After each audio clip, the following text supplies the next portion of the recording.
இன்னைக்கு 23வது பாசுரம் இன்னைக்கு சொல்லணும். 23வது பாசுரம் இது அட்டான ராகத்துல மிட்டம் வச்சிருக்கா. இதுக்கு மாரிமலை முழஞ்சில் மன்னி கிடந்துறங்கும் சீரிய சிங்கம் அறிவுற்று தீ விழித்து வேரி மயிர் பொங்க எப்பாடும் பேருந்துதறி மூரி நிமிர்ந்து முழங்கி புறப்பட்டு போதருமா போலேனே பூவை பூவண்ணாக உன் கோயில் நின்றும் இங்கனே போந்தரகி கோப்புடைய சீரிய சிங்காசனத்தை இருந்து யாம் வந்த காரியம் ஆராய்ந்தருள் இளவரும் பாவாகாய். மாரிமலை முழஞ்சில் மன்னி கிடந்து உறங்கும் சீரிய சிங்கம் அறிவுற்று தீ விழித்து வேரி மயிர் பொங்க எப்பாடும் பேருந்து உதறி மூரி நிமிர்ந்து முழங்கி புறப்பட்டு போதருமா போலே நீ பூவை பூவண்ணா உன் கோயில் நின்றும் இங்கனே போந்தருளி கோப்புடைய சீரிய சிங்காசனத்தை இருந்து யாம் வந்த காரியம் ஆராய்ந்தருள் ஏலவரும் பாவாய். முன் பாசுரத்துல இதுக்கு முன்னாடி 22வது பாசுரத்துல பரியங்கம், அதாவது கட்டில், இவெல்லாம் அந்த ஆயர்குல சிறுவிகள் ஆண்டாள்லாம் பரியங்கத்துல கிருஷ்ணன் எழுந்தருளி இருக்கிறார். கிட்ட போறா, அங்க கிட்ட போய் அங்க கீழே இருந்துட்டு சொல்றா, கொஞ்சம் கொஞ்சமா கண்கள்ல திறந்தீங்களை கலாட்சிங்கோ, திடீர்னு கண்ணை திறக்காதீங்கோ, அங்க செங்கன் அது எம்பே சிரிச்சிருதே விழியாவோ அப்படின்னு சொல்லி சொன்னா. அதுக்கப்புறம் திங்களும் ஆதித்யனும் எழுந்தார் போல் எங்களை கலாட்சிங்கோ அப்படின்லாம் சொன்னான். சொன்ன உடனே பகவான், அதாவது கிருஷ்ணன் எழுந்திருக்கிறார், தூக்கத்திலேருந்து எழுந்திருக்கிறாராம். தூக்கம்னா என்ன, அவெல்லாம் மோனத்துயில், அதாவது தூங்குவது போல் பாசாங்க செய்பவன், மோனத்துயில் மாயத்துயில் அப்படிலாம் சொல்லுவான். எழுந்திருக்கிறதா சொல்ற. எழுந்த உடனே இவ என்ன சொல்றா, உடனே அந்த கிருஷ்ணனை பார்த்து இந்த பாசுரம், பகவான் கிருஷ்ணன் எழுந்திருக்கிறார், தூக்கத்திலிருந்து எழுந்திருக்கிறார். அதை பார்த்த உடனே பாசுரம் பாடுறா. மாரிமலை முழஞ்சில் மன்னி கிடந்துறங்கும். மழை காலத்துல மலையில குகையில இறைச்சின்னு நல்ல பூமியில படுத்துட்டு இடைஞ்சல் இல்லாம தூங்குமா. மாரிமலை முழஞ்சில் மன்னி கிடந்து உறங்கும். மன்னி கிடக்கிறதுனா அதாவது கொஞ்சம் கூட அந்த இந்த விதமான டிஸ்டர்பன்ஸ், அதாவது இடையூறுகள் இல்லாமல் மன்னி கிடந்து உறங்கும். தூக்கத்திலேயே எப்பவும் அதுதான் தூக்கத்துல ஒரு ஆசை, மன்னி கிடந்து உறங்கும். அதிலேயே ஒரு ஆசை, தூங்கணும் தூங்கிட்டு இருக்குமா. ஏன்னா மழை காலம், அது மழை வெளியில மழை பெய்யறது, உள்ள மழையில அந்த மழை பெய்யற சமயத்துல மலை, அந்த மலையில உள்ள குகையில சிங்கம் படுத்துட்டு இருக்கு.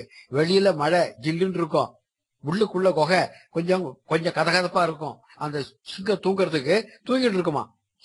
சீரிய சிங்கம் அறிவுற்று தீ விழித்து. அப்போ சீரிய சிங்கம் அது எப்படின்னா ரொம்ப சிறப்பமா உள்ள சிங்கம், அது வீரியம் உள்ள சிங்கம். அது அறிவுற்று தீ விழித்து தூக்கம் கலைந்தனாலே வருமா. தூக்கம் கலைஞ்சனால வந்த உடனே கொஞ்சம் ஞாபகம் வரும். அதுக்கு ஞாபகம் வந்த உடனே என்ன அர்த்தம், அதுக்கு கொஞ்சம் உணர்ச்சி வருது. வந்த உடனே நெருப்பு போன்ற கண்களை உருட்டி விழித்து அறிவுற்று தீ விழித்து, கண்ணை லேசா திறக்கிற போது அந்த கண்ணுல இருந்து நெருப்பு பொறி பறக்கிற மாதிரி இருக்குமா. கண்ணை பார்த்தா நெருப்பு மாதிரி இருக்குமா. அந்த மாதிரி கண்ணுங்க உருட்டி விழித்து வேரி மயிர் பொங்க எப்பாடும் பேருந்துதறி. வேரி மயிர்னா பரிமளம் உள்ள பிடரி மயிர். சிங்கத்துக்கு பிடரி மயிர் ரொம்ப விசேஷம். மயிர், அதாவது சிங்கம்னாலே பிடரி மயிர் இருக்கணும். அது பிடரி மயிர் உள்ள விசேஷம் அதுக்கு.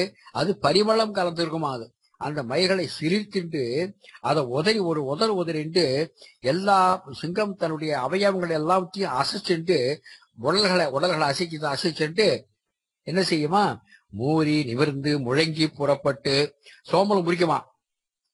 அப்படியே லேசா எழுந்திருக்க மாதிரி எழுது சோம்பலம் முறிக்கும். சோம்பலம் முடிச்சு அந்த சோம்பலை உதறி தள்ளி விட்டு உட்கார்ந்த நிலையிலேயே நிமிர்ந்துக்குமா. மூரி நிமிர்ந்து முழங்கி புறப்பட்டு கர்ஜிக்குமா. உடனே உட்கார்ந்த இடத்துல இருந்தே கர்ஜிக்கும். இடத்தை விட்டு புறப்பட்டு பின்னங்கால பூமியில் நல்லா ஊன்றி, அதான் எப்படி எப்படி ஒரு சிங்கம் எப்படி இருக்குங்கிறத வர்ணிக்கிறா பாருங்க. மூரி நிமிர்ந்து முழங்கி புறப்பட்டு பின்னங்காலெல்லாம் பூமியில நல்லா ஊட்டிக்கணுமா, உடலைய முகத்தையும் நல்லா நீட்டுமா, நீட்டு சோம்பல் முடிக்குமா, வெளியே பாய்வதற்கு தக்கவாறு உடலை அமைத்துக் கொள்ளுகுமா, மூறி விழுந்து முழங்கி புறப்பட்டு போதருமா போலே நீ பூவை பூவண்ணா. இப்பதான் வர போதருமா போலே, போகின்றதை போல.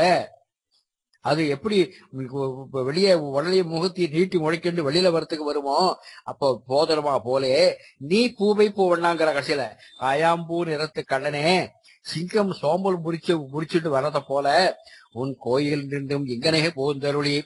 இப்ப இருக்கே உன்னுடைய கோயில் இருக்கே, உன்னுடைய கோயில்ல கட்டில பரியங்கத்தை படுத்து எழுந்திருக்கிறிய லேசா, அந்த பரியங்கத்தை விட்டுவிட்டு உன்னுடைய கோயிலை விட்டுவிட்டு இவ்விடத்துக்கு எழுந்திரளி. இவ்விடத்துக்கு இருந்தா எங்க கூப்பிடுறா, ஆஸ்தான மண்டபத்துக்கு கூப்பிடுறா, தர்பார் மண்டபத்துக்கு கூப்பிடுறா அவனை கிருஷ்ணனை. இவ்விடத்துக்கு எழுந்தருளி வந்தருளி இங்கனே போந்தருளி கோப்புடைய சீரிய சிம்மாசனத்து இருந்து. கோப்புடைய சீரிய சிங்காசனமா அது. அதாவது ரொம்ப அழகா இருக்குமா அந்த சிங்காசனம். இப்படி பார்த்தாலே பிரமிப்பு, வண்ணங்கள்லாம் பொருந்தி இருக்கும். அப்படிப்பட்ட சிம்மாசனத்தில் வீட்டிலிருந்து, சீரிய சிம்மாசனத்தை இருந்து என்ன செய்யணும், அந்த சிம்மாசனம் எதுக்கு போட்டிருக்கு, அந்த நோம்பை நாங்களும் நோக்கிறதுக்கு. அந்த நோம்பை நாங்க நோன்பு விரதம் இருக்குமே, அந்த விரதத்தை நீ தான் நடத்தி வைக்கணும் அப்படிங்கிறதுக்காக உனக்காக போடப்பட்ட சிம்மாசனம் அப்படிங்கிறா. யாம் வந்த காரியம் ஆராய்ந்த அருள். யாம் வந்த காரியம்ங்கிறத அர்த்தம் சொல்ற, போக்கற்ற நாட்கள், அதாவது எந்த விதமான போக்கும் இல்லாத நாட்கள், அவலையான நாட்கள், போக்கு கிடையாது. அந்த நாங்கள் எந்த காரியத்துக்காக வந்திருக்கிறோமோ அதை நன்னா நீ ஆராய்ச்சி அதை பரிசீலனை பண்ணி அதை எங்களுக்கு நீ அருள் புரிவாயாக. நோன்பு நோக்கிற இடத்தோட வந்தோம், அல்லது ஆசாபாசங்களாகிய யானைகளை அடக்கி அற்புத சிங்கநாதம் செய்யும் உம்முடைய திருவடிகளுக்கு பணிவிடை செய்யும் பாக்கியத்தை பெற வென்றோம். எதுக்காக வந்திருக்கோம் நீ ஆராய்ச்சிப்பார். நோம்பு செய்கிற இடத்துல தான் முக்கியமா வந்திருக்கோமா? அப்படி இல்லாவிட்டா எங்களுடைய ஐம்புலங்களை அடக்கி உனக்கு உங்களுடைய திருவடிகளை நான் கைங்கரியம் பண்ணங்கிற எண்ணத்தை வந்திருக்கோமா அப்படிங்கிறத ஆராய்ந்து அருள்க அப்படி சொல்றாளாம்.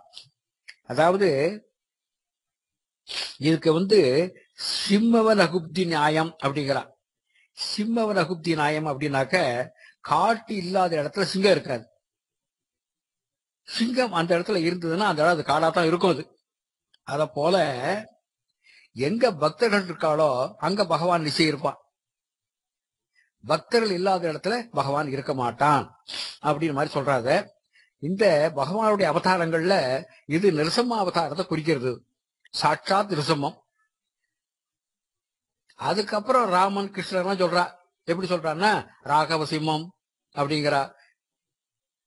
சுவாமி தேசிகன் பாதுகா சகஸ்திரத்தை சொல்ற போது தசக்ரீவ ஸ்தம்பே ரமதடன துரதாந்த ஹிருதயே விஹார ஸ்வாக்சந்தியாத் விசதி ரகுசிம்ஹே வனபுவம் சவ்வாத்சல்ய ரோடீகிருத பிரதசா பேபவதி நிராபாதாம் பாதாவனில விஜாபௌ கோசலகுஹாம்.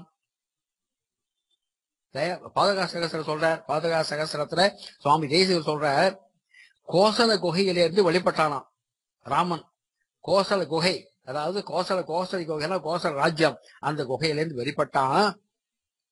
தண்டகாரண்யத்துல 10 தலை யானை வாரி எல்லாத்தையும் சம்ஹாரம் பண்ணான், ராவண சம்ஹாரம். அங்க போய் அந்த பக்கம் போய் இவன் ரகுசிங்கம், இவன் ரகுசிங்கம், ரகுசிம்கே அனுபவம் அப்படி சொல்றாரு. கிருஷ்ணனை எப்படி சொல்றாருன்னா, கிருஷ்ணன் யாதவ சிம்ஹம் இவன். இப்படி ஒப்பிடுறதுனால எதுக்கு பெருமை? அந்த சிங்கத்துக்கு தான் பெருமை. இப்ப பகவானுக்கு பெருமை கிடையாது, அந்த சிம்மத்துக்கு இதனால பெருமை கிடைக்கிறது. அடர்ந்த காட்டுல சிங்கம் இருக்கு. மழை காலத்துல நல்ல குகையில படுத்து தூங்கும்போது அந்த மழை காலம் முடிக்கிற சமயத்துல என்ன ஆகும்னா, குகைக்கு வெளியில பிராணிகள்லாம் சத்தம் போடும், பட்சிகள்லாம் சத்தம் போடும், பிராணிகள்லாம் சத்தம் போடும். இந்த பிராணிகள் சத்தம் பட்சிகள் சத்தம்லாம் சிங்கத்துக்கு காதல லேசா கேட்குமா, தூங்கி இருக்கிற சிங்கத்துல காதல. உடனே என்ன ஆகுமா, ஓஹோ மழைக்காலம் முடிஞ்சு போச்சு போட்டிருக்க, வெளியில பறவைகள்லாம் கத்துறத அப்படின்னு தூக்கம் கலைஞ்சு அந்த சிங்கத்துக்கு நினைவு வருமா, ஞாபகம் வருமா. உடனே கண்ணுகளை திறந்து கொஞ்சம் பார்க்குமா. அது பார்த்தாக்க அந்த கண் அந்த சமயத்துல தீப்பிழம்பு போல, இந்த தீப்பந்தம் எப்படி இருக்கும், அந்த தீப்பந்தத்தை பந்தத்தை எரிக்க வச்சா எப்படி இருக்கும் அந்த மாதிரி இருக்குமா கண்ணு. பிடையில மயிர்கள்லாம் சிரிச்சுக்குமா, அது வந்து சிலிர்த்து கொள்ளும். மயிர்களை சிலிர்த்துட்டு எல்லா அவயங்களையும் அசைச்சுட்டு சோம்பல் முறிக்கும். உட்கார்ந்த நிலையே நிமிர்ந்து கர்ஜிக்கும். வெளியே உள்ள மற்ற மிருகங்கள் பிராணிகள் எல்லாம் பயப்படும்படியா இருக்குமா அந்த கர்ஜனை. அது எப்படின்னா பெண் சிங்கத்தோட பேர் சேர்ந்து படுத்திருக்கோம். கிருஷ்ணன் நீலாதேவியான நப்பின்னையுடன் இருக்கிறான், சூரிய கிரணங்கள் பட்டு நிமிர்கிறான் அப்படின்னு இதை வந்து ரெண்டுத்துக்கும் ஒரு கம்பேர் பண்ணி சொல்றான். சூரிய கிரணங்கள் பட்டு நிமிர்கிறான். அவனுடைய தீயை கக்கும் விழிகள், பகவானுடைய தீய நெருப்பு மாதிரி விழிக கண்கள், அது வந்து பகைவர்கள் இடத்துல அவனுக்குள்ள கோபத்தை காட்டுறது. அப்படி மாதிரி கரெக்டா சொல்றாரு. இந்த நிருசம்மன் வந்து எல்லா இடத்துலயும் நிருசம்மன் தான், உலகம் முழுக்க நிருசம்மன் தான், நிருசம்மன் தான் எங்க போனாலும். இப்ப கூட பார்க்கலாம், ஆந்திராவில எடுத்து பார்த்தா ஆந்திராவில நிருசம்ம கஷேத்திரம் எந்த இடத்துல போனாலும் நிருசம்மன் இருப்பாருங்க. விசால ஆந்திராவில அந்த மாதிரி அது. அங்க இந்த ரிஷம்மன் ஒரு தூணில் இருந்து வெளியில வந்தான்.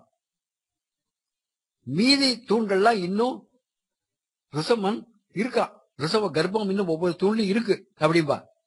நிருசம்ம பிம்பம் இல்லாத கோவிலே கிடையாது. சிற்பமாக நிருசம்மர் இருப்பாருங்க. இந்த நிருசம்மருடைய இது எப்படின்னா 3 மதங்கள், அத்வைதம், துவைத்தம், விசிஷ்டாத்வைதம், 3 மதங்களுக்கும் நிருசம்மன் ஆராதனை உண்டு. 3 மதங்களையும் நிருசம்ம ஆராதனை உண்டு. உடையவர்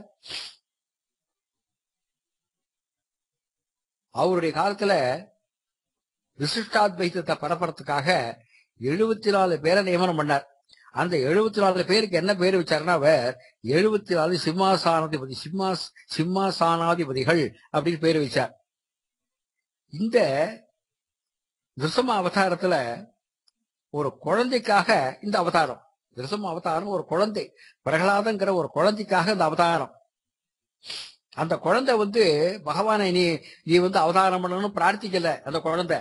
ஆனா என்ன சொல்றது, இரண்யகசிபுட்ட கேட்கிற போது, இரண்யகசிபு கேட்கிற போது என்ன சொல்றது, ஹரி அவன் எங்க இருக்கான் அப்படிதான் சொல்றது.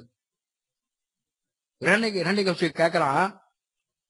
கேட்கிற போது அவன் அந்த குழந்தை பிரகலாதன் சொல்ற பதிதான், ஹரி அவன் எங்கேயே இருக்கான், இந்த இடத்துல இல்லைன்னு சொல்ல முடியாது, எல்லா இடத்துலயும் இருக்கான் அப்படிங்கிறது அந்த குழந்தை. அந்த பக்தருடைய அந்த பிரகலாதங்கிற சின்ன ஒரு குழந்தையாகிய தன்னுடைய பக்தருடைய வார்த்தையை காப்பாற்றுறதுக்காக இந்த அவதாரம்.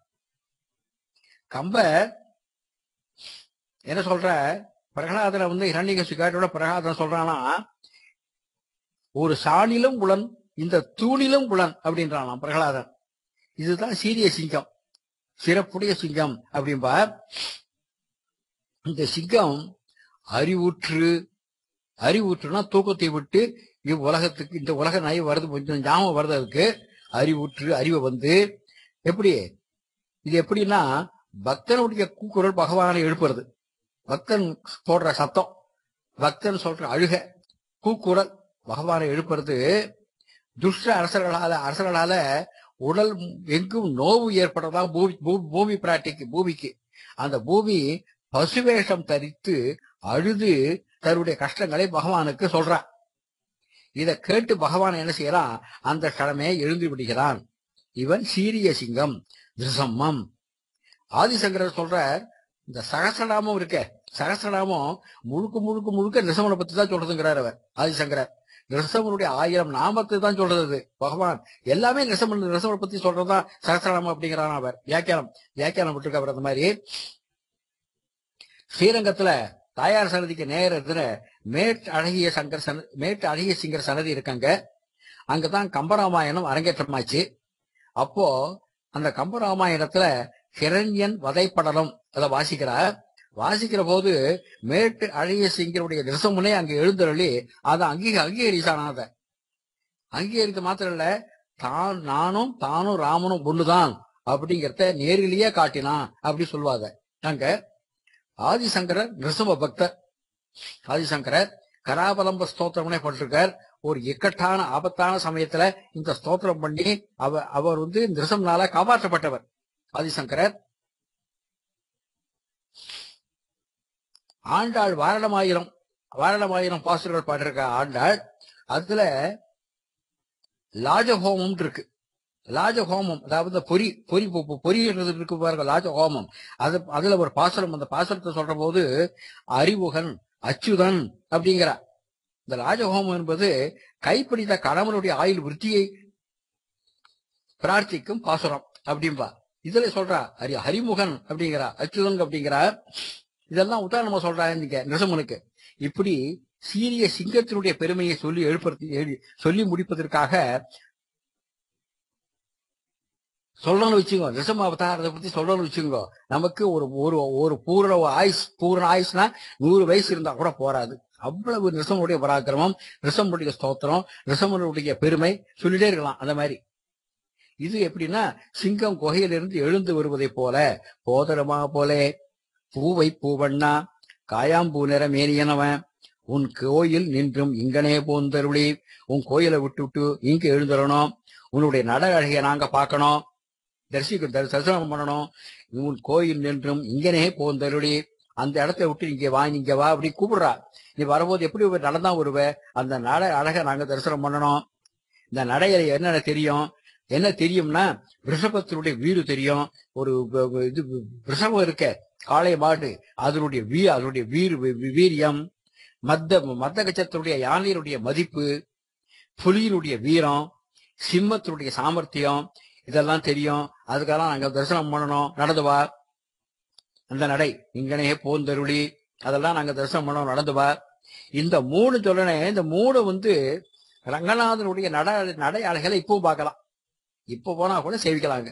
இப்ப உற்சவம் நடந்துட்டு இருக்காங்க, இப்ப போனா கூட சேவிக்கலாம். இந்த 3 ரிஷபத்தினுடைய வீரம், மத்திய யானையுடைய மதிப்பு, புலியினுடைய கம்பீரம், சிம்மத்தினுடைய சாமர்த்தியம், இந்த நடைகள்லாம் நம்பெருமான எழுந்துருள் பண்ற போது இப்பவும் பார்க்கலாம்.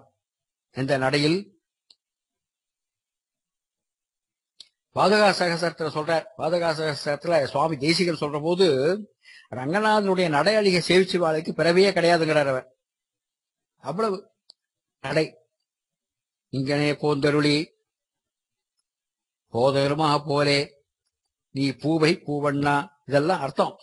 இந்த இதுல எப்படின்னா, ஸ்ரீரங்கத்துல இந்த மாதிரி பெருமாளுக்கு நட அழகு.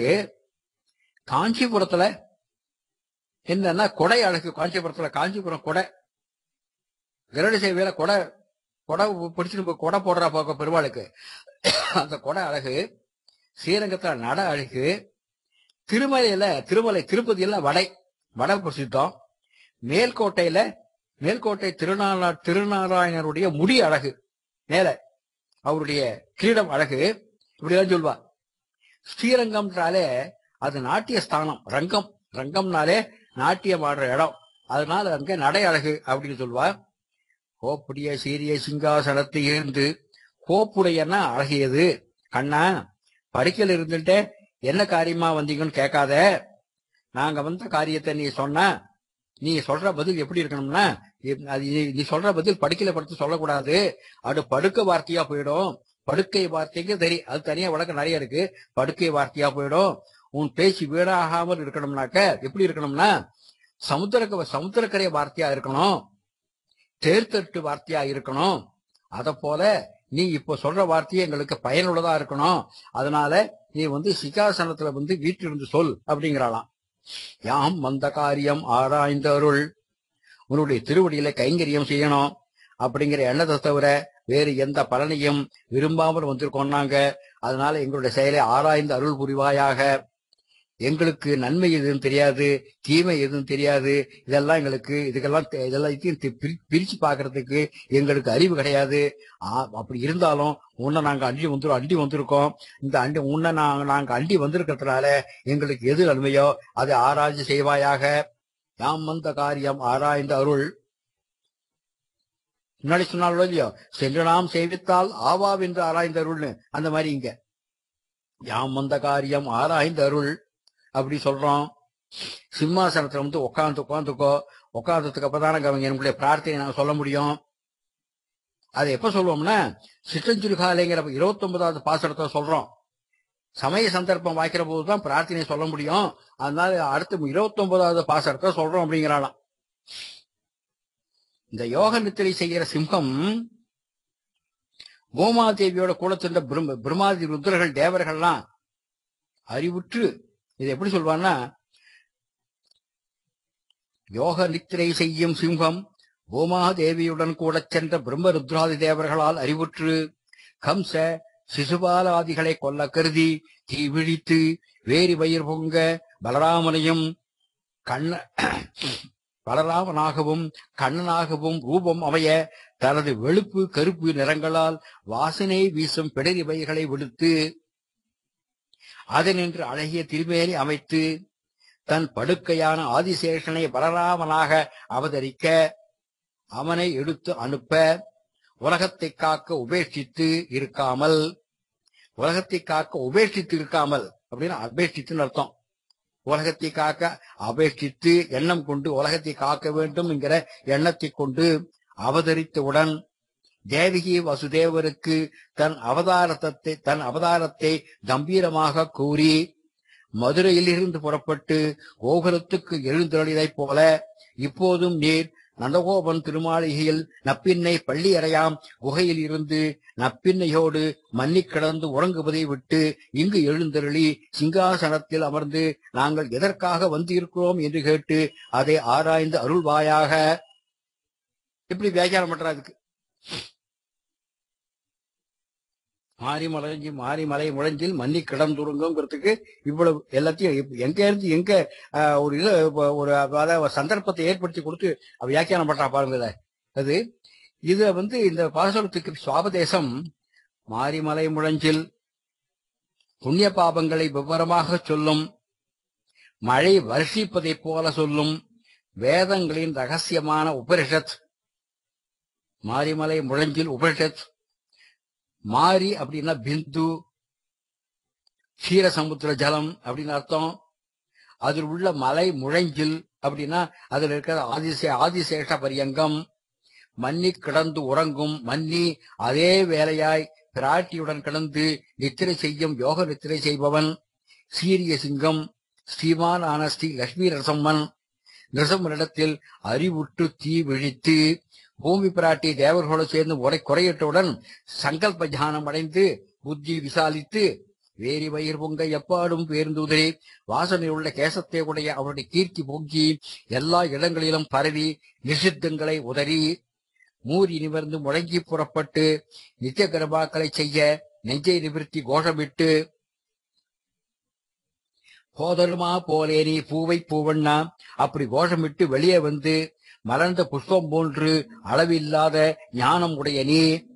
பூவை போனா போடுறதுக்கு இப்படி சொல்ற அர்த்தம். சுவாபதேசம் மலர்ந்த புஷ்பம் போன்று அளவு இல்லாத ஞானம் உடைய நீ. உன் கோயில் ரெண்டும் இங்கனே போந்தருளி பகவான் வசிப்பதான ஹிருதய கோயிலிருந்து ஆதிபாகியர்கள் அழைத்துச் செல்லும் வழியில் சென்று கோப்புடைய சீரிய சிங்காசனத்தில் இருந்து பகவான் நித்தியவாசம் பண்ணான வைகுண்டம், அந்த வைகுண்டத்தில் சிங்காதனம் எது? ஆதிசேஷ பரியங்கம். அதுல பகவான் கட்டளப்படி இருந்து யாம் வந்து காரியம் ஆராய்ந்து அருள் அடியவங்களுக்கு எல்லா கைங்கரியங்களையும் செய்ய அனுகிரகிக்க வேணும் என்று பிரார்த்தித்து அவற்றை ஆராய்ந்து அருள்வதற்கு வேண்டுதல் அப்படிங்கிறா. இத திருவாராதனம் செய்யற கோயிலுக்கு போறவா கோயில்ல ஆராதனை பண்றா பெருமாளுக்கு. அவ அங்க போறதுக்கு முன்னாடி என்ன செய்யணுமா? தன்னுடைய இருதய கமலத்தில் இருக்கிற பகவான தியானம் பண்ணி ஆராதிக்கணுமா. இது கிருத்தியாகம் அப்படி பேரு இருக்கு. கோவில்ல ஆராதனை பண்ற அர்ச்சகர்கள் பட்டாச்சாரர்கள்லாம் கோவில்ல போய் ஆராதனை பண்றதுக்கு முன்னாடி தன்னுடைய ஹிருதயத்துல எழுந்தில் இருக்கும் பெருமான ஆராதனம் பண்ணணும். அதுக்கு கிருத்தியாகம் பேரு. அப்புறம் கோவில்ல போனதுக்கு அப்புறம் அந்த மூர்த்திக்கு வெளியே சேகரிச்சு வச்சிருக்காளே சாமக்கிரியைகள் வஸ்துக்கள் அதை கொண்டு ஆராதனை பண்ணணும். அதுக்கு பாக்கிய யாகம் அப்படின்னு பேரு. இது கிருத்தியாகம், அது பாக்கிய யாகம் அப்படின்னு பேரு. இங்க இந்த ஹிருத்தியாகத்தை உகந்து பாக்கிய யாகத்துக்கு எழுந்திரும்படி பிரார்த்திக்கப்படுகிறது. இதுக்கு சுவாபதேசம். கண்ணன் கட்டில இருந்து எழுந்து வரான். அப்போ அவனுடைய நடை அழகிய கண்டி சந்தோஷப்பட்டு அவன் திருக்கரத்தால அனுகரிக்க போறான் அப்படிங்கிறத அடுத்த பாசுரத்துல பகவானுடைய கண்ணனுடைய திருவடி திருக்கைகளை பற்றி பாசுரம் விட போறார். இந்த பாசுரம் கிருஷ்ணாவதார ரகசியத்தை சொல்றதா சொல்வா. இத பகவான் தேவிய வாசுதேவருக்கு புத்திரன அவதாரம் பண்ணா. இதுக்கு முன்னாடி இவளுடைய தபசுக்கு சந்தோஷப்பட்டு அவளுக்கு என்ன செய்யறான், 3 முறை குமாரனாக அவதரிக்கிறேன் அப்படின்னு அவளுக்கு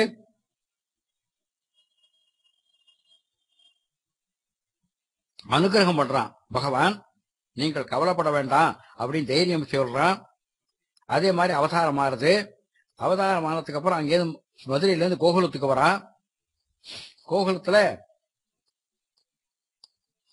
கண்ணா, கோகுலத்துல நந்தகோபன் அரண்மனையில நப்பினருடைய பள்ளியிலிருந்து வெளியே வந்து சிம்மாசனத்தில் அமர்ந்து எங்களுடைய பிரார்த்தனையை நிறைவேற்று. இது 23வது பாசுரம். 23வது பாசுரம் எப்படின்னா 2+3 சொல்வா பிச்சுக்கிறாரு. வியாக்கியானம் நிறைய இருக்குதுக்கு. 2+3 போட்டா 5, 2 3 கூட்டினா 5. 5ஆம் நட்சத்திரம் வந்து மிருகசீர்ஷ நட்சத்திரம். மிருகத்தினுடைய தலை உள்ள நட்சத்திரம் இது. இவனும் இங்க நிருசிம்மனை பத்தி தான் இந்த 25வது பாசுரம் சொல்றது.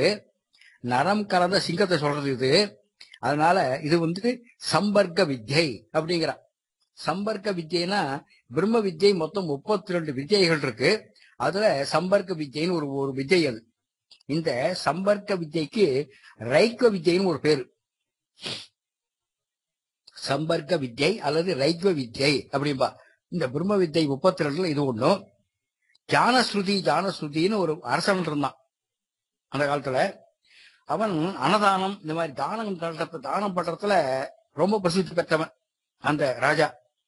அவன் ஒரு நாள் தன்னுடைய உபரி இலை மேல படுத்துட்டு இருக்கான். கட்டில உபரி இலை மேல திறந்த வழி படுத்துட்டு இருக்கான் ராத்திரி வேலை.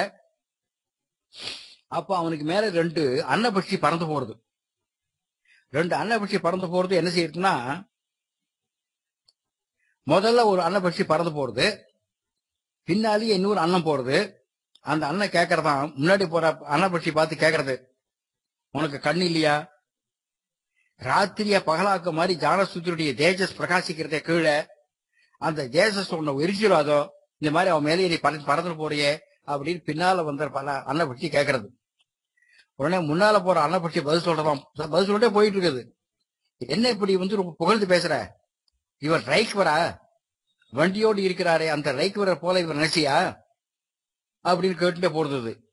உடனே பின்னால வர அன்னபட்சி பதில் சொல்றது, யார் அந்த வண்டியோடு இருக்கும் ரைக்வர் அப்படி கேட்கறது. உடனே முன்னால பறக்கிற அண்ணன் சொல்றது,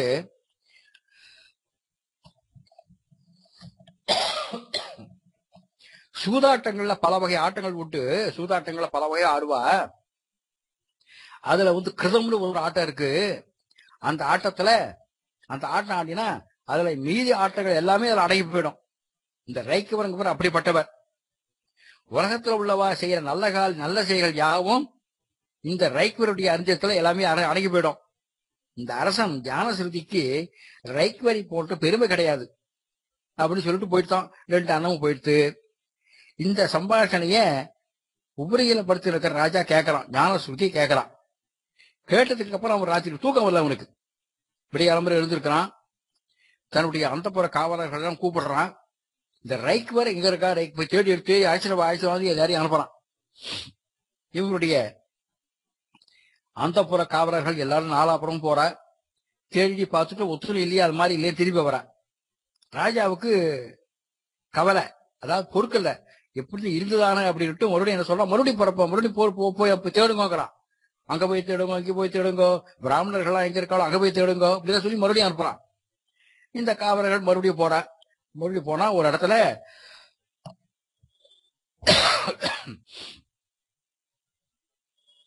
ஒரு வண்டிக்கு கீழே மொத்தம் உட்கார்ந்து இருக்கான். உடம்பெல்லாம் அவனுக்கு சிறங்க சொரிஞ்சிருக்கானா. இவ போய் அவனை கேட்கிறான், ஐயா நீங்க தான் ரைக்வரா அப்படி கேட்கிறான். அவன் ஆமா தலையாட்டுறானா. உடனே காவலர்கள் வந்து கண்டுபிடிச்சிட்டோம்னு சொல்லி ராஜாட்ட வந்து இந்த மாதிரி இருக்கா நான் பார்த்தோம் அப்படின்னு சொல்றான். உடனே ஞானசுருதி என்ன செஞ்சா,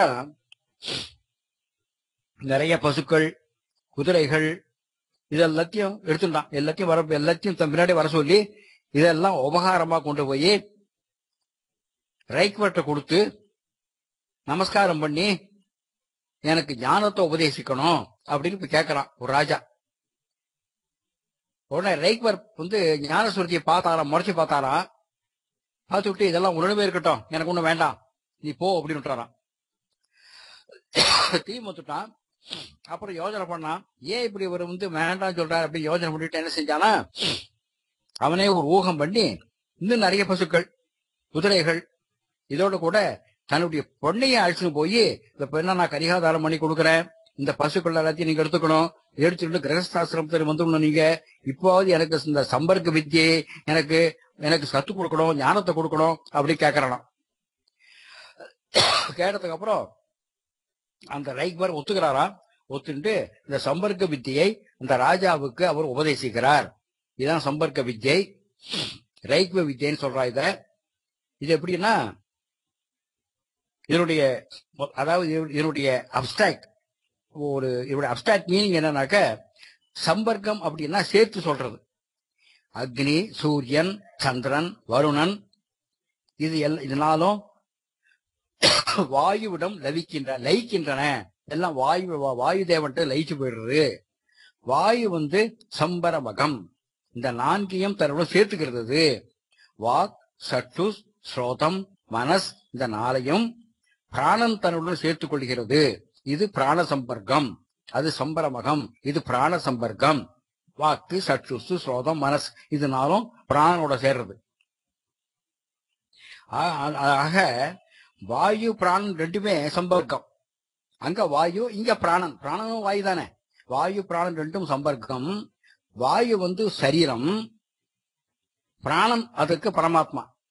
அந்த பரமாத்மா யார்? வாயு சரீரம், பிராணன் அதுக்கு பரமாத்மா யார்? அந்த பிராணன் யாருன்னா நரசிம்மன். அப்படிங்கறத பத்தி சம்பர்க்க வித்தியை உபதேசம் பண்றானா அந்த ராஜாவுக்கு ரைக்வர். ரைக்வ வித்தியன்னு பேரு. இது பிரம்ம வித்தியில வருது. இப்ப நரசிம்மனை பத்தி ஒரு பெருமைகள் இதெல்லாம். வேதங்களை பெரிய மலையா பார்த்தவர் பரத்வாஜ மகரிஷி. வேதங்கள்லாம் மலைமலையா பார்த்தவர் அவர். அந்த வேத மலையினுடைய குகை என்னன்னா, அந்த குகை தான் உபனிஷத்து. அந்த குகையில மண்ணி கிடந்து உறங்குவோர் யாரு? ரிஷம்மன், சீரிய சிங்கம். அந்த உபனிஷத்துங்கிற குகையில இருக்கிறவன் சீரிய சிங்கம் ஆகிய ரிஷம்மன். அந்த பகவானுடைய மனம் மிக்க மத வாசல் வீசத்தை பிடரி வயிர்கள் போன்ற கீர்த்திகளை எப்போதும் நாம பாடினோமானா, சோழ் விசும் பணிவுகள் தூரியம் முழக்கின் அப்படிங்கிற வழியில பாடினோம்னா, ஆதிவாகியர்கள் மூலமா நாம் போதருவோம், போய் சேருவோம். எப்படி? நம்முடைய கோயிலான இந்த சரீரத்திலிருந்து அர்ச்சிராதி மார்க்கமா வைகுந்தம் போய் சேருவோம். அங்கே உயர்தர சிம்மாசன கட்டில பகவானால் நியமிக்கப்பட்டு அதில் தாவி ஏறுவோம்.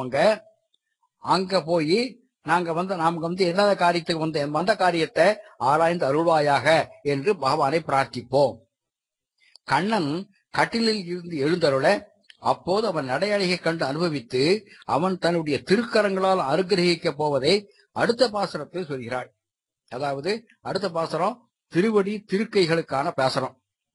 இதுல நாச்சியார் திருமொழியில நிறைய இருக்கு. அதெல்லாம் நாடி இல்லாதனால அதெல்லாம் விட்டுறேன், நான் சொல்லல. இந்த பாசுரம் ஸ்ரீரங்க கஷேத்திரத்தை குறிக்கிறது. இன்னைக்கு அங்க வைகுண்ட ஏகாதசி, அங்க இந்த பாசுரம் ஸ்ரீரங்க கஷேத்திரத்தை குறிக்கிறது. ஸ்ரீ ரங்கநாயக சமேத ஸ்ரீ ரங்கநாத பரபிரம்மணே நமஹ.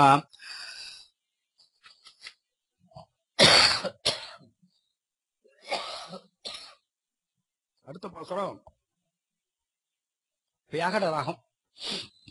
அன்று இவ்வுலகம் அளந்தாய் அடிபோற்றி சென்றங்க தென்னிலங்கை செற்றாய் திரள் போற்றி ஒன்றச் சகடம் உதைத்தாய் புகழ் போற்றி கன்று குனிராய் எரிந்தாய் கடல் போற்றி குன்று குடையாய் எடுத்தாய் குணம் போற்றி வென்று பகை கெடுக்கும் நின் கையில் வேல் போற்றி என்றென்றும் உன் சேவகமே ஏத்தி படை கொள்வான் இன்றியாம் வந்தோம் இறங்கேலோரும் பாவாய்.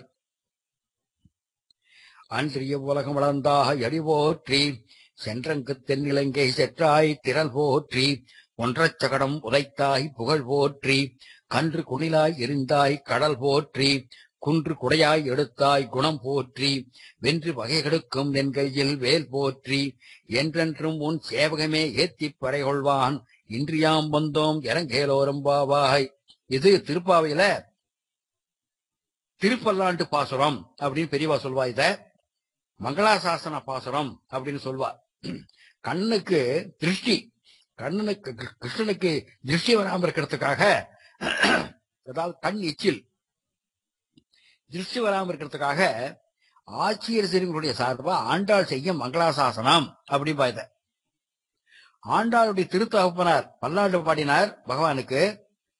அவருடைய திருக்குமாரத்தி ஆண்டாள் அவரை பின்பற்றி பல்லாண்டு பாடுறார். அது இந்த பாசுரம். அன்று உலகம் அந்தாய் அடி போற்றிக்கிற பாசுரம்.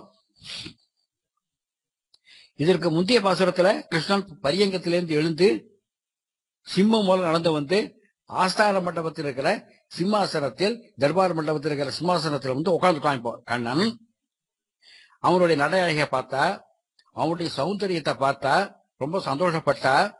இந்த திருவடிகள் மிகவும் வலிக்குவேன்னு ரொம்ப வருத்தப்பட்டாளாம்.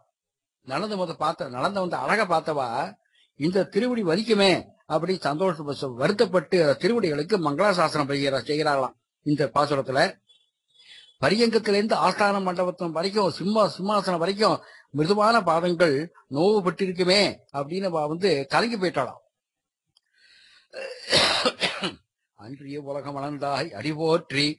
அன்னைக்கு அதான் ஒரு காலத்துல ஒரு யுகத்துல மகாபலி சக்கரவர்த்தி அரசாண்ட காலத்துல அவரிடம் யாச்சித்து 3 அடி மண்மணன் கேட்டு 3 உலகங்கள் இதெல்லாத்தையும் 2 திருவடிகளால் அளந்திய அந்த திருவடிகளை போற்றுகிறோம். இந்த உலகங்கள் யாவும் எனக்கே சொந்தம், எப்போதும் சொந்தம் அப்படின்னு நீ ஆழ்ந்து கொண்டவன் திருவிக்கிரமன். திருவிக்கிரமா, மகாபலியிடம் நீ 3 அடி மண் கேட்ட, ஆனால் உனக்கு கிடைச்சது 2 அடி மண்ணு தான். 2 அடி மண்ணு தான். இந்த காலால ஒரு ஒரு உலகம் முழுக்க இன்னொரு கால ஒரு பாதாள வடி கலந்தார், சரியா போச்சு. ஒரு கால் ஒரு திருவடி மேல் உலகம் போய் வந்து அளந்துருத்து, இன்னொரு திருவடி பாதாள வரைக்கும் போய் அளந்துருத்து. 2 அடிதான் கிடைச்சது. ஆனா திருப்பாவிங்கிற பாசுரத்துல உனக்கு நான் 3 அடி பாசுரம் தரேன் அப்படி சொல்றாளாம் தாயார். எப்படின்னா, ஓங்கி உலகளந்த உத்தமன் பேர்பாடி, அது ஒரு பாசுரம். அம்பரது மூட தோங்கி உலகளந்த 2வது பாசுரம். 3வது இது அன்றிய உலகம் வளர்ந்தாய் அடி போற்றி. இந்த 3 பாசுரங்கள்ல ஆண்டாள் 3 அடிகளை பகவானுக்கு கொடுத்தாள் அப்படின்பா. சென்றங்கு தென்னிலங்கை செற்றாய் திரள் போற்றி. ராவண சம்ஹாரம். அதுல கடல் எல்லை இருக்க, கடல் ஆரம்பிக்கிறத நிலத்தினுடைய எல்லை, அதாவது திருப்புல்லானி வரைக்கும் போய் அங்க சேர்ந்து பந்தனம் செஞ்சு தென்னிலங்கைக்கு போய் அதை அழிச்ச உன்னுடைய திருவடிகளுடைய திறமையை போற்றுகிறோம். சென்றங்கு தென்னிலங்கை செற்றாய் திரள் போற்றி. அந்த திறமையை நாங்க போற்றுகிறோம். இங்கும் இதுலயும் பகவானுடைய திருவடிகளுடைய பெருமையை தான் சொல்ற. அயோத்தியிலேருந்து புறப்பட்டதுல இருந்து ஆரம்பிச்சு ஆசேது, அதாவது சேதுக்கரை வரைக்கும் கடல்ல அணைவட்டி இலங்கைக்கு போய் எல்லாம் அலங்கி போய் திருவடிகள் எப்படி அலைஞ்சிருக்கு, அந்த திருவடி சுவடுகள் அயோத்தியிலேருந்து ஆரம்பிச்சு தென்னிலங்கை வரைக்கும் திருவடி சுவடுகள் பட்டிருக்க. அந்த அந்த அந்த திருவடிகளுடைய திரளை போற்றுகிறாள். போற்றுவோம் அப்படிங்கிறார். பொன்ற சகடம் உதைத்தாகி புகழ் போற்றி. பொன்றன்னா சுக்குநூறா போயிட்டான். சுக்குநூறாக நொறுங்கி அறியும்படி சகடம். சகடம்னா வண்டி உருவில் வந்த அசுரன். பாகவதத்திலிருந்து எடுக்கிறார். ஸ்ரீமத் பாகவதத்திலிருந்து ஒரு எடுத்து சொல்றா. இத ஒரு வண்டி உருவரம் வந்தான் ஒரு அசுரன். அவனை உன்னுடைய சின்ன சிறு பிஞ்சு காலால திருவடியால உதைச்ச உடனே அது வண்டி சுக்குநூறா போயிடுத்து, அவன் அழிஞ்சு போயிட்டான். அதனால அந்த திருவடிகளுடைய கீர்த்திகளை போற்றுகிறோம் அப்படின்னு ஒண்ணும். பொன்ற அப்படின்னா காளியன் என்கிற சர்ப்பம். அந்த சர்ப்பத்தினுடைய கர்வத்தை அடக்கிறதுக்கு சகடம். அந்த சர்ப்பத்தினுடைய 101 தலைகள், 101 தலைகளையும் உதைச்சு நீ சொல்ற வந்தியே, அந்த திருவடிகளை போற்றுகிறோம். பொன்ற நாகாஸ்திரம், கர்ணன்ட்டு நாகாஸ்திரம் வருது. அந்த நாகாஸ்திரத்தினுடைய எண்ணம் தெரியுது உனக்கு, கர்ணனுடைய எண்ணமும் தெரியுது. அந்த சமயத்துல நீ சகடத்தை உதைச்சியே, அதாவது தேர உன் காலால உதைச்சியே, அந்த திருவடியை போற்றுகிறோம். இப்படி எல்லாம் அர்த்தம் சொல்ற. இதுக்கு ஒன்றரை சகடம் உதைத்தாய் புகழ் போற்றி அப்படிங்கிறது இவ்வளவு அர்த்தம். கன்று குணிலாய் எரிந்தாய் கடல் போற்றி. கம்சன் அனுப்புறான், 2 அசுரர்களை அனுப்புறான். ஒரே சமயத்துல 2 அசுரர்களை போய் கிருஷ்ணனை போய் கொண்டுட்டு வாங்கன்னு அனுப்புறான், கோலத்துக்கு அனுப்புறான். அதெல்லாம் ஒருத்தன் விளாமரமா ஆயிட்டான். ஆனா இன்னொருத்தன் பசு கன்று உருவத்துல வந்தான். கிருஷ்ணன் என்ன செஞ்சான், சின்ன குழந்தை அந்த பசுங்கன்றையே பிடிச்சான். அதனுடைய காலை பிடிச்சான். அதை பிடிச்சு அதை எரித்தடி ஆக்கினானா. எரித்தடினா எரியிற தடி, கையில ஒரு குச்சியை வச்சுன்னு தூக்கி எறிகிறாள் இல்லையோ, அந்த எரித்தடியாக ஆக்கி அந்த தடியால விளாமரத்தை அடிச்சு 2 அசுரர்களையும் ஒரே சமயத்தில் அழிந்த உன்னுடைய வீரக்கடலை போற்றுகிறோம் அப்படிங்கிறார். வீரக்கடல் அதாவது கடல். கடல் இருக்கு, கடல்னா ஆபரணங்கள், திருவடிக்கு போற்ற ஆபரணம். அந்த அந்த ஆபரணத்தையும் போற்றுகிறோம், அந்த திருவடியையும் போற்றுகிறோம் அப்படிங்கிறார். கன்று குன்றாய் இருந்தாய் கடல் போற்றி, குன்று கொடையாய் எடுத்தாய் குணம் போற்றி. குன்று கொடையாய் எடுத்தாய், கோவர்த்தன வரைய கொடையா பிடிச்சவன் நீ. அது உன்னுடைய சௌசீல்யத்தை, குணத்தை சொல்றது. இதை விட சௌசீல்யம் வேற எங்க இருக்கு அப்படின்னு ஆச்சாரியர்கள் ஆச்சரியப்படுறாளாம். பகவானா இருக்கான் இவன் கொடை பிடிக்கிறான். பகவானுக்கு எல்லாரும் கொடை சத்திர சாமரம் வீசுறது போக பகவான் கொடை பிடிக்கிறானா. யாருக்கு கொடை பிடிக்கிறான்னா, இறைச்சிகளுக்கு பிடிக்கிறான், இடைகளுக்கு பிடிக்கிறான், மாடுகளுக்கு பிடிக்கிறான், கன்றுகளுக்கு பிடிக்கிறான், எல்லாருக்கும் சேர்த்து பிடிக்கிறான், கொடை பிடிக்கிறான். மலையே தூக்கி வச்சு கொடை பிடிக்கிறான். எத்தனை, 1 நாளா 2 நாளா 7 நாட்கள் அந்த மாதிரி கொடை பிடிச்சு நிற்கிறான். எப்போ இடப்படாது மழை பெய்யுறது, வானமே பிளந்து கொட்டுறதோன்னு போய் மழை பெய்யுறது. அந்த மழையில இவாளெல்லாம் காப்பாத்துறதுக்காக கோவர்த்தனகிரிய விரல் நுடிய தூக்கி வச்சுட்டு எல்லாரையும் காப்பாத்திரான். அவங்களுடைய சௌசீல்யத்தை, குணத்தை போற்றுகிறோம். குன்று கொடையாக எடுத்தாய் குணம் போற்றி. இந்திரன் கல்மாரியா பொழிஞ்சான். ஆனா கிருஷ்ணன் அந்த கல்லை தூக்கி கொடையாக ஆக்கி கோபர்களை காத்தான். அப்படிப்பட்ட குணம் போற்றி.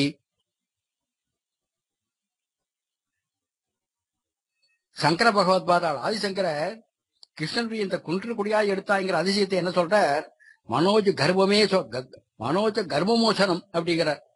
அதாவது மன்மதனுடைய கர்வத்தை அடக்குபவர், செந்தாமரை போன்று விசாலமான நேத்திரங்களை உடையவர், ஆயர்களின் துன்பத்தை துடைத்தவர், தன்னுடைய தாமரை கையால் தாங்கப்பட்ட கோவர்த்தனகிரியை உடையவர், மந்தகாச அதிசுந்தர ரூபன், இந்திரனுடைய கர்வத்தை அடக்கியவர்.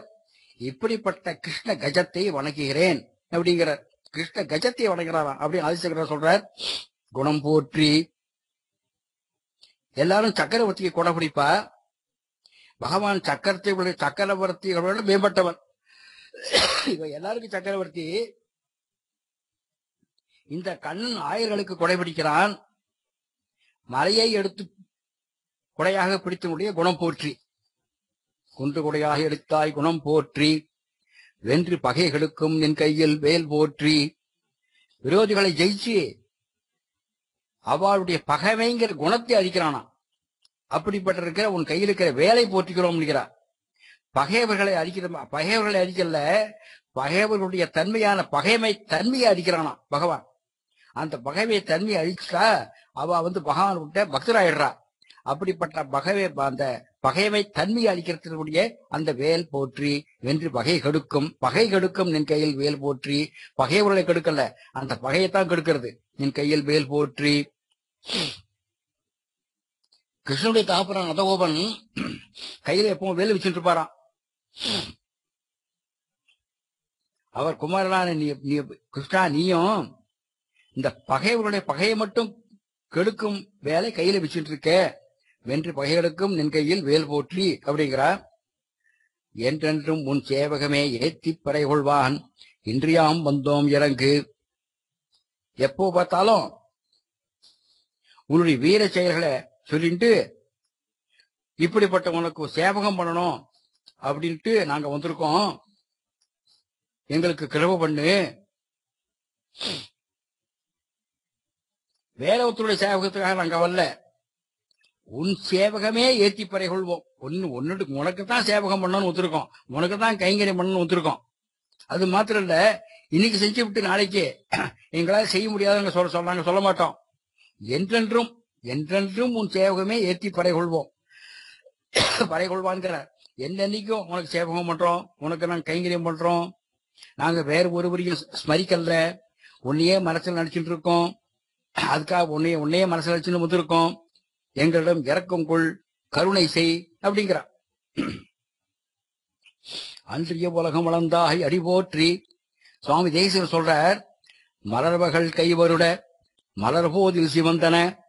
மகாலட்சுமி பகவானுடைய திருவடிய தன்னுடைய செந்தாமரை கையால வருடி கொடுக்கிறாளாம். வருட போதே அவருடைய திருவடிக்கு சிவந்து போறதாம். ஏற்கனவே உள்ள மலரடி மேலும் சிவந்ததாம். இந்த திருவடி எப்படி இருக்குங்கிறத, எப்படிப்பட்டதுங்கிறத சொல்ற சுவாமி தேசிகர் சொல்றார்.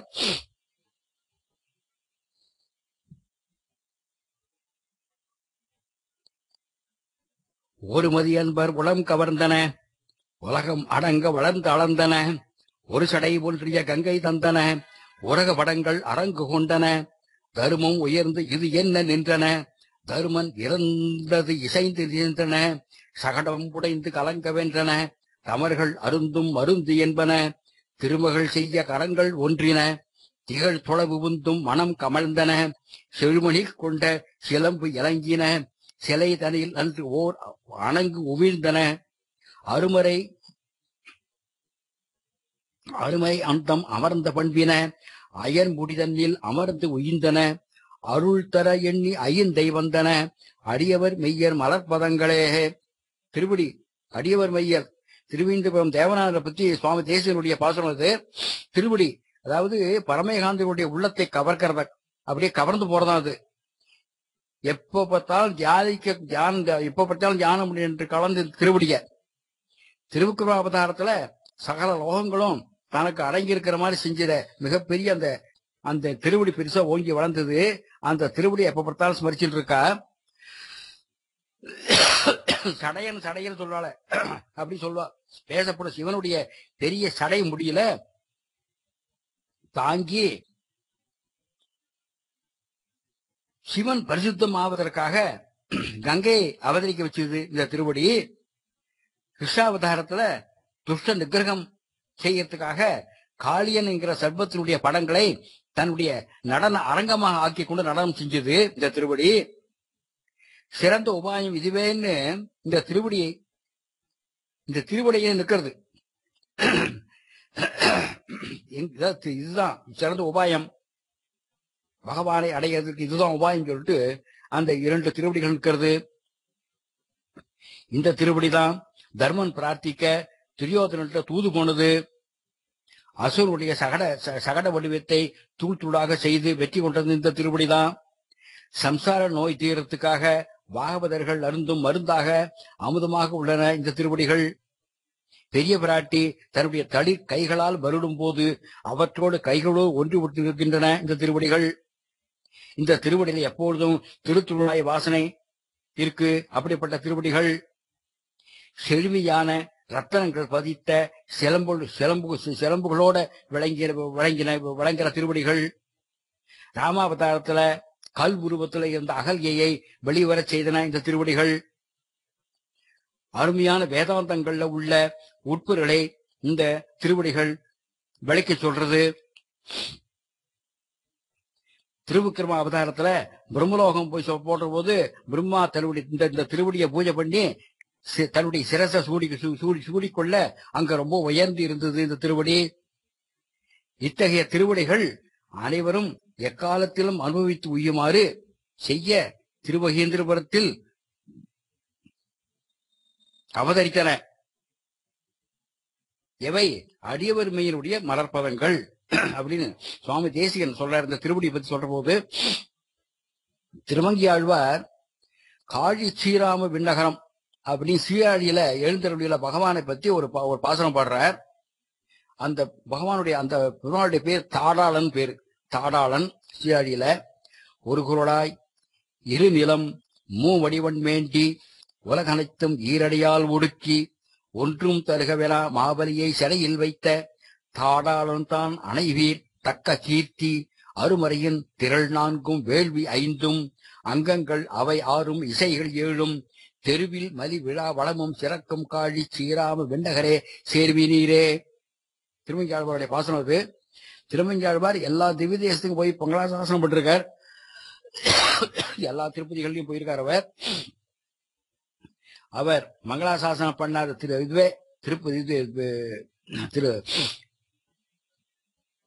ஸ்தலமே இல்லை அப்படின்பா.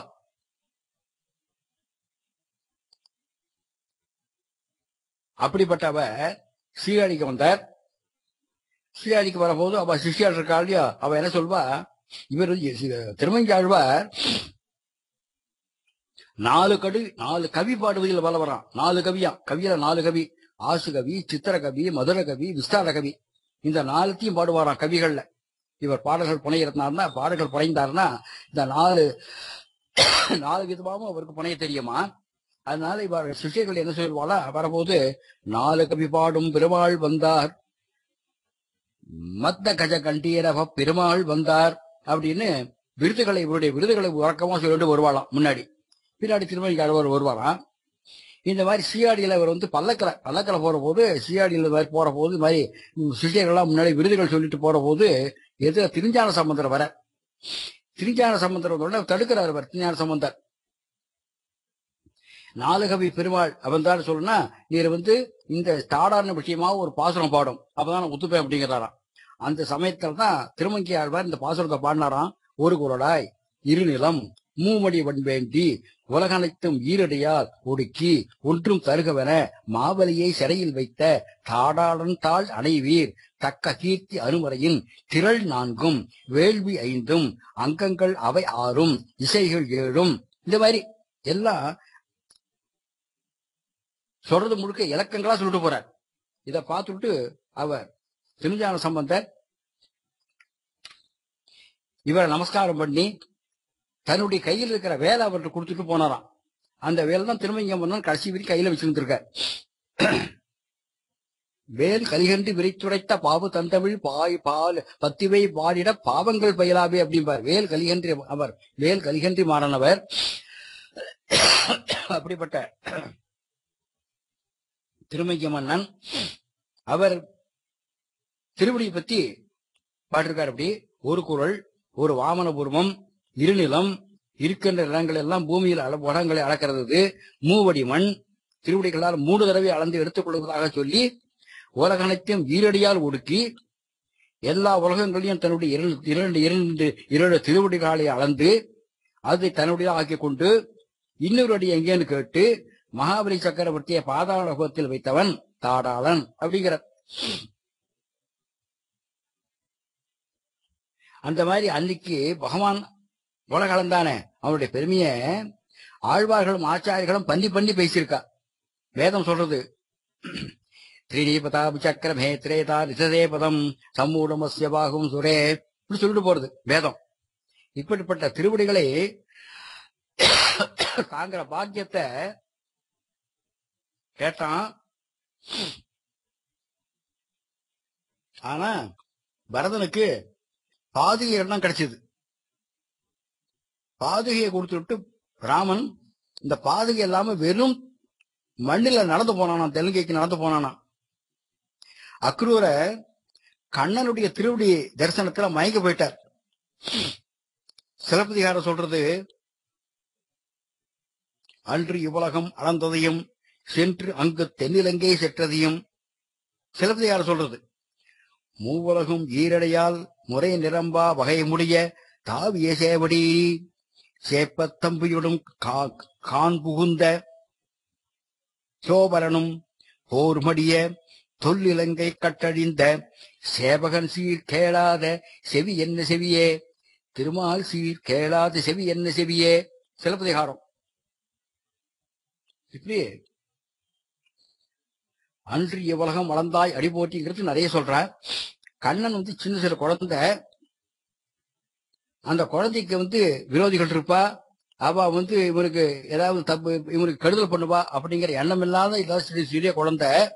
ஆயுதம்னா என்னங்க தெரியாத குழந்தை இது. இந்த குழந்தைய ஒரு சகடம் வட்டி உருவெடுத்து அடிக்கிறதுக்கு ஒரு அசுரன் வரான். அந்த சகடத்தை நீ உன் திருவடியால் உதைச்ச, அந்த திருவடிகளுக்கு மங்களம் உண்டாகட்டும். 2 அசுரர்கள் முன்ன கொள்ளத்துக்காக வந்தா, ஒத்த விளாமரம் இன்னொருத்தன் கண்டுக்குட்டி, அந்த கண்ணுக்குட்டிய கம்பா தூக்கி விளாமரத்து மேல எரிஞ்சு 2 அசுரர்களையும் கொன்ன அந்த திருவடி பெருமை தான் இது. அந்த திருவடிக்கு வீரக்கடல், அந்த கடலுக்கு மங்களம். இந்த மாதிரி சொல்லிட்டே போறான். ஆயர்கள் பெண்களா மங்களாசாசனம் பண்றான் இந்த மாதிரி கண்ணன் கிருஷ்ணன். உடனே கிருஷ்ணன் ரொம்ப சந்தோஷப்பட்டானா. சரி, என்றென்றும் உன் சேவமே ஏத்தி அப்படின்னு சொல்லிட்டு நீங்க, இனி உங்களுக்கு குறையில்லை அப்படின்னா. உடனே பெண்கள், பறை கொள்வான் இன்றியாம் வந்தோம் இறங்கு அப்படிங்கிறான். பறை கொள்றதுக்காக வந்திருக்கோம், இறக்கப்படு அப்படிங்கிறானா. உடனே உன்னை அடைய வேண்டிய நம்ம நோம்பு நோக்குறோம், அந்த நோம்பு முடியணும், இதுக்கு பறைங்கிற வாத்தியம் போன்றவெல்லாம் வேணும், இரக்கம் கொள்வாயாக அப்படின்னு கேட்கிறான். பறை கொள்வான் நீ எங்களை பறை கொள்வான் இன்றியாம் வந்தோம் அப்படின்னு வியாக்கியானம் பண்ணுவாத. பறை கொள்வான் நீ எங்களை பறை கொள்வான் என்று வந்தோம், நீ எங்களை பறையா வச்சுப்பே அப்படிங்கிறதுக்காக வந்தோம் அப்படின்னு வியாக்கியானம் பண்ணுவாளாத. இந்த பாசுரத்துல ஆண்டாள் போற்றி போற்றி போற்றிட்டு 6 முறை சொல்ற. அன்றி போல குணந்தாய் அடி போற்றி, சென்றங்கு தென்னிலங்கை செற்றாய் திரள் போற்றி. 2 ஒன்றச்ச கடம் புதைத்தாய் புகழ் போற்றி. 3 கன்று குணிலாகி எரிந்தாய் கடல் போற்றி. 4 குன்று குடையாய் எடுத்தாய் குணம் போற்றி. 5 வென்று பகைகளுக்கும் நின் கையில் வேல் போற்றி. 6 தான் சொல்றாளாம் போற்றி போற்றின்னு. இது என்னன்னா ஞானம், பகவானுடைய ஞானம், பலம், ஐஸ்வர்யம், வீரியம், சக்தி, தேஜஸ் அப்படின்னு பகவானுடைய 6 குணங்கள் இருக்கு.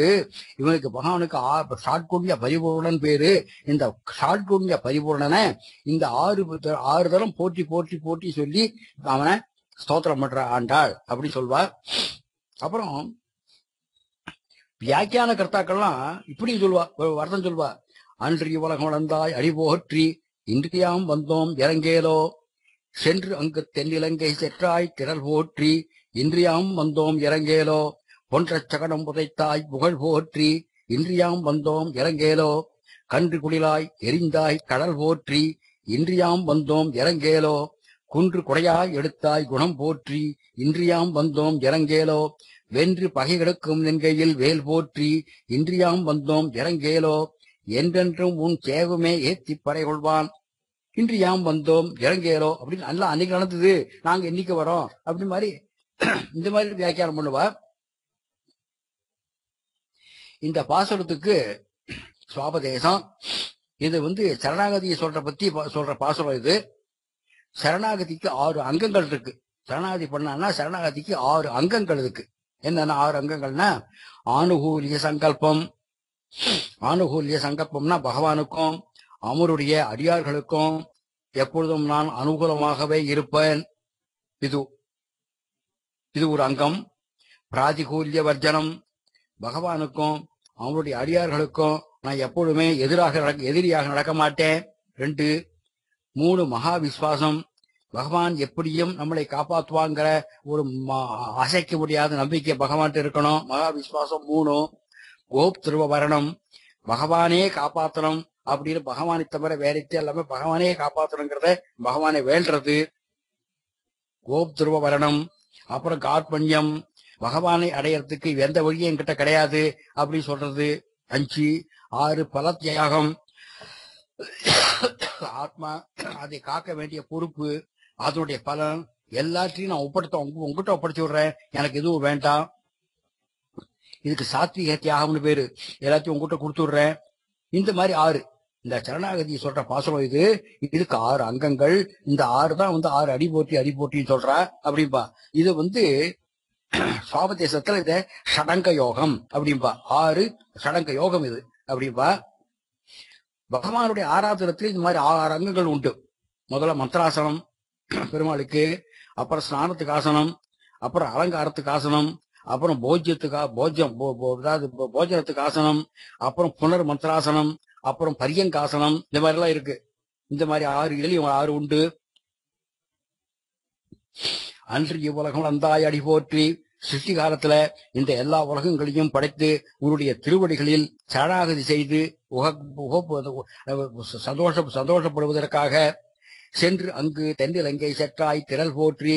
அந்த உலகங்களில் அந்தர்யாமி விபவம் ஆச்சாரியராயிரு அவதரிச்சு மனச விவேகம் மூலமா உன்னுடைய சக்தியை நாங்க போற்றணும். போன்ற சகடம் புதைத்தாய் புகழ் போற்றி. நரகம் சொர்க்கம் இவற்றுக்கு காரணமாக இருக்கிற ஜீவாத்மாக்களுடைய கர்ம வினைகளை அறியும்படி செய்கிற உன்னுடைய கீர்த்தியை போற்றணும். கன்று குடியனாக எரிந்தாய் கடல் போற்றி.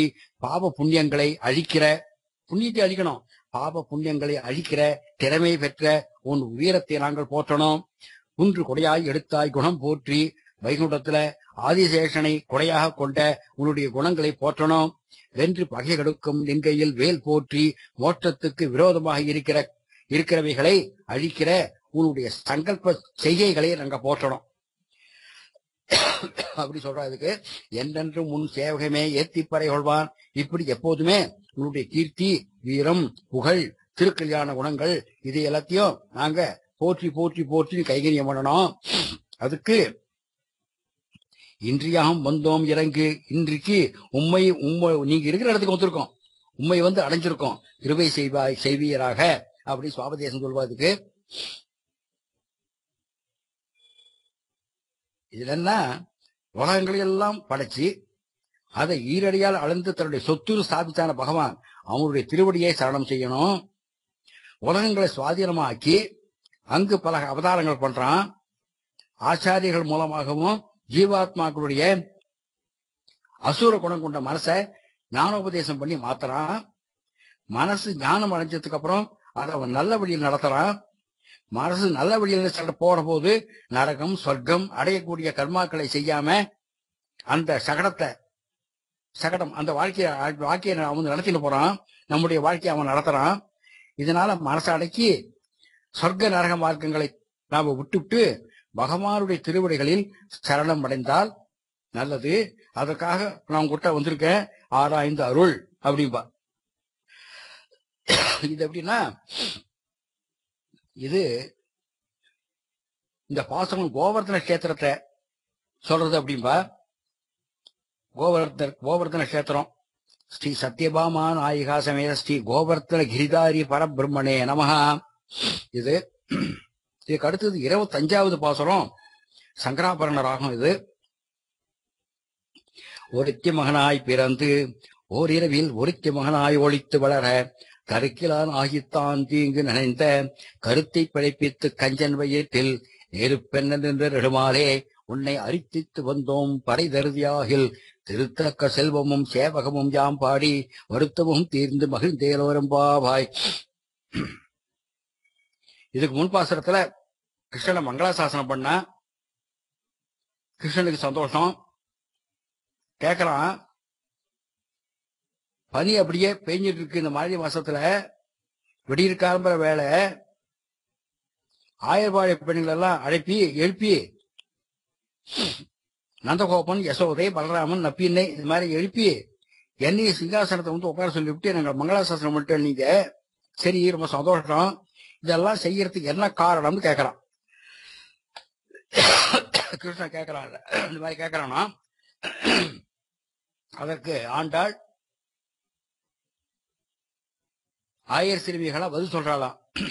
இந்த நோவுக்கு வேண்டிய சாமகிரிகளை கேட்கறதுக்காக நாங்க வரல, இதெல்லாம் கோவர்களுக்கான அந்த மாதிரி சங்கேதமா நாங்க சொல்றோம். பறைன்னு சொல்றோம். அவளுக்கு மாதிரி பறை கேட்டுட்டு போறான்னு இருக்கட்டும், அதுக்காக நாங்க போடல. நாங்க வந்தது முழுக்க உன்னை பெறுவதற்காகவே இங்க வந்துள்ளோம் அப்படிங்கிற இந்த பாசுரத்துல. இந்த பாசுரத்துல கண்ணனுடைய அவதார ரகசியம் சொல்லப்படுகிறது அப்படின்பா.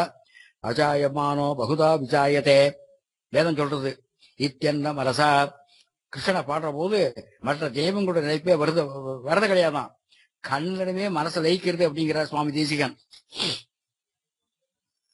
ஓர் இரவில் ஒருத்தி மகனாய் பிறந்து ஒரே ராத்திரியில மதுரையில தேவகியினுடைய திருக்குமாரன அவதாரம். அதே ராத்திரியில அவன் ஒருவன் மகன் இல்ல, இங்க ஒருத்தி மகன்கிறார். ஒருத்தி மகன் ஏன்னா தேவகி இடத்துல 12 மாசம் கர்ப்பவாசம். அதனால் இவனுக்கு ஏற்றம். சங்க சக்கர கதாதாரியாக பல திவ்ய ஆபரணங்களால அவதாரம் பண்றான். ஒருத்தி மகனாய் ஒளித்து வளர, இந்த மாதிரி ஒருத்தி மகனாய் அவதாரம், ஒருத்தி மகனாய் ஒளித்து வளர கோகுலத்துக்கு வரான்.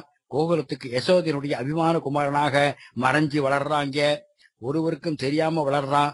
முக்கியமா கம்சனுக்கு தெரியாம இருக்காங்க. ஒளிந்து ஒளிந்து வளர்றாங்க.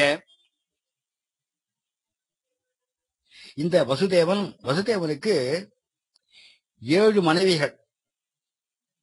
அது எப்படின்னா, ஆகன் ஒரு அரசன் இருக்கான். அவனுக்கு தேவகன், அதாவது சூரசேனன், உக்ரசேனன் அப்படின்னு 2 பிள்ளைகள் அவளுக்கு. இந்த தேவகன்கிற சூரசேனனுக்கு என்னன்னா, தேவவான், உபதேவன், சகதேவன், தேவரக்ஷிதன் அப்படி 4 பிள்ளைகள், 7 பெண்கள் அவனுக்கு. மிருகதேவா, உபதேவா, தேவரக்ஷிதா, ஸ்ரீதேவா, சாந்தி தேவா, சகதேவா, தேவகி அப்படின்னு 7 பெண்கள். இந்த 7 பேரையும் வசுதேவருக்கு கல்யாணம் பண்ணி கொடுக்கிறான்.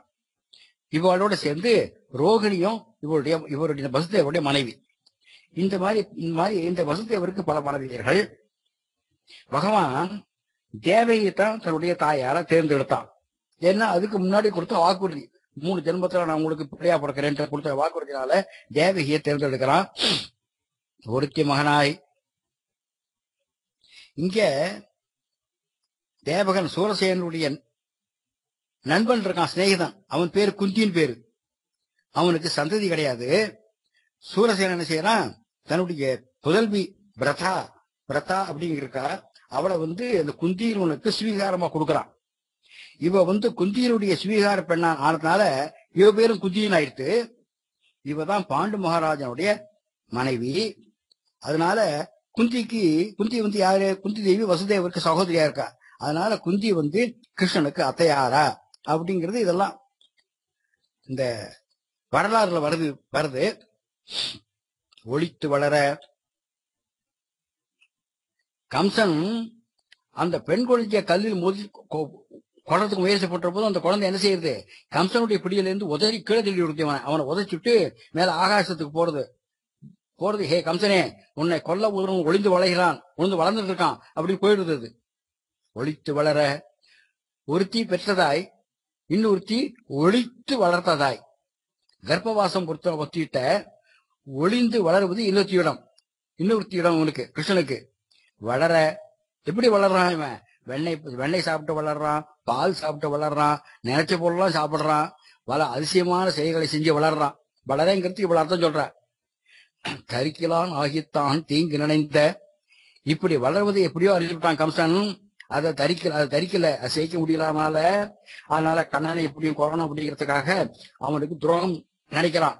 தீங்கு நினைந்த துரோகம் செய்ய நினைச்சான். அக்ரூரை அனுப்பினான், கண்ணனை வரவழைச்சான். குவலையாபி இடங்கிறம் யானை மூலமாகவும் மன்னர்கள் மூலமாகவும் கொல்ல தீங்கு நினைந்த. தரிக்கலான் ஆகித்தான் தீங்கு நினைந்த.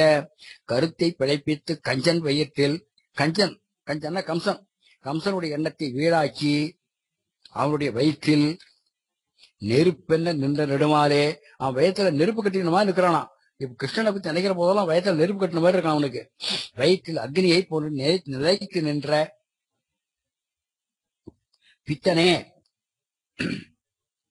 நெருப்பென்று நின்ற நெடுமால் பித்தன். மால்னாக்க ஆசை, பித்தம் அதாவது அவ்வளவு ஆசைனா பேராசை, வெறி.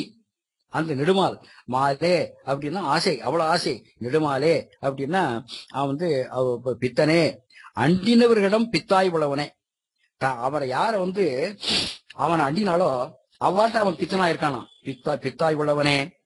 உன்னை அரித்தித்து வந்தோம் பறை தருதியாகில் திருத்தக்க செல்வமும் சேவகமும் யாம்பாடி. உன்னை யாச்சித்து வந்திருக்கோம், உன்னை அரித்தித்து வந்தோம், யாச்சித்து வந்திருக்கோம், அதாவது அபேட்சித்து வந்திருக்கோம்.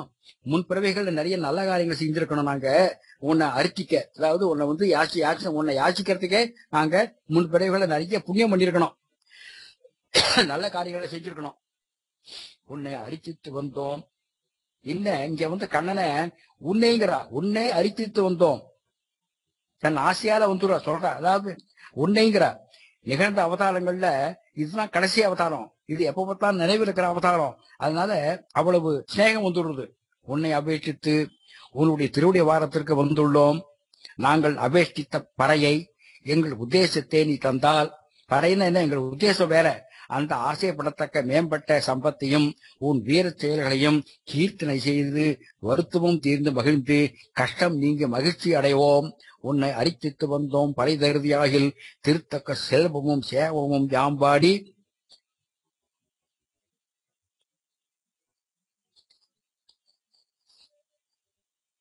வருத்தமும் தீர்ந்து மகிழ்வோம் அப்படி சொல்லி முடிக்க சொல்றாவா. பகவானுடைய அவதாரத்துல ஒவ்வொரு அவதாரத்திலும் ஒவ்வொரு நிறைய விசேஷங்கள். சில அவதாரங்கள்ல அவருக்கு, சில அவதாரங்கள்ல பகவானுக்கு பெற்றோரே கிடையாது, சில அவதாரங்கள்ல பெற்றோர் இருக்கா. கிருஷ்ணாவதாரத்துல எப்படின்னா 2 தாயார் 2 தகப்பனார். ராமாவதாரத்துல வயசு வந்ததுக்கு அப்புறம் பெற்றோருடைய வார்த்தை கேட்டார் ராமன். ஆனா கிருஷ்ணாவதாரத்துல அவதாரம் ஆன உடனே தன்னுடைய தாயாருடைய சொல்ல கேட்கிறான் கிருஷ்ணன். சங்கர சக்கரதாரியா தேவிக்கு காட்சி கொடுத்தான். அந்த சுரூபத்தை பார்த்து தேவிகி இது வேண்டாம் மறைச்சுக்கோ அப்படிங்கிறா. உடனே சொல்றத உடனே தாயார் சொன்னதை கேட்டு மறைச்சு விட்டானா. இங்க ஒருத்திங்கிறது ஒருத்தி மகனாய் சொல்ற, இந்த ஒருத்திங்கிறது சாதாரண ஒருத்தி இல்லையா, பகவானே குமாரனாக பிறக்கணுங்கிற தமம் செய்த ஒருத்தி. பகவானுக்கு எல்லாரும் குழந்தைகள், நம்ம எல்லாரும் குழந்தைகள். இந்த பகவான், அப்படிப்பட்ட பகவான் ஒருத்திக்கு மகனா பிறக்கிறான். ஓர் இரவில், அதே இரவில் பிறப்பு, அதே இரவில் வேறு வேறு இடத்தில் ஒளிஞ்சு கொள்கிறது. ஒருத்தி மகனாக பிறந்து எப்போது, ரோகிணி நட்சத்திரத்துல அஷ்டமி திதியில பிறந்து, பகவான் அவதாரங்கள்ல திதியை சொல்றோம், ஸ்ரீராமநவமி அப்படின்னு சொல்றோம். ஆனா கிருஷ்ணாவதாரத்துல அஷ்டமி, கோகுலாஷ்டமி சொல்றது தவிர, அது மாத்திரம் தவிர இன்னைக்கு ரோகிணி, இன்னைக்கு நாளைக்கு ரோகிணி. கிருஷ்ணனுடைய ஆச்சாரியனாக இருப்ப, கிருஷ்ணன் ஆச்சாரியனா இருக்கான். அதனால ரோகிணி நட்சத்திரம் அவனுக்கு சொல்றோம். ரோகிணியுடைய நட்சத்திரம் சொல்லிவிட்டு, அவன் நட்சத்திரத்தை சொல்லிவிட்டு ஸ்ரீ ஜெயந்திங்கிறோம். அவருடைய அவதார நட்சத்திரம் ஸ்ரீ ஜெயந்தி. அவன் ஆச்சாரியனா இருக்கிறதுனால, அவன் அவதாரம் எடுத்ததுனால அது திதியை சொல்லி அஷ்டமி, கோகுலாஷ்டமி அப்படிங்கிறோம்.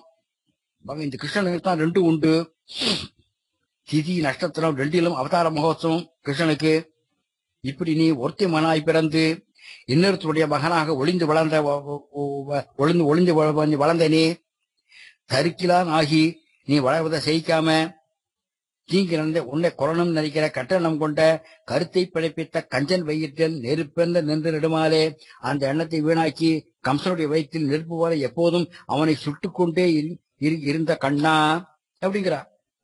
உன்னை அரிச்சித்து வந்தோம், உன்னையே விரும்பி உன்னிடம் யாச்சித்து வந்திருக்கிறோம்.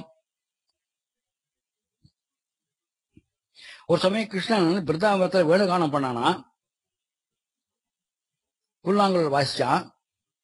ஆயர்பாடி பெண்கள்லாம் அந்த கானத்துல கேட்கிறா, காதல வந்து அப்படியே அந்த கானம் வந்து விழுந்த உடனே மயங்கி போயிட்டா ஒருத்தரும். ஒருத்தருக்கு ஒருத்தர் தெரியாம எல்லாம் கண்ணனை அரிச்சித்து வந்தார்கள். மாமனார், மாமியார், கணவர் இவாளுக்கு பணிவிட செய்யறவா அந்த வேலைகளை அப்படியே விட்டுட்டு வந்துட்டா கண்ணனை அரிச்சித்து வந்தார்கள். மடியில் அமர்ந்து குழந்தைக்கு பால் கொடுத்து இருக்கிற பொன்மணி குழந்தையை அப்படியே விட்டுட்டு வந்துட்டா கண்ணனை அரிச்சித்து வந்தார்கள்.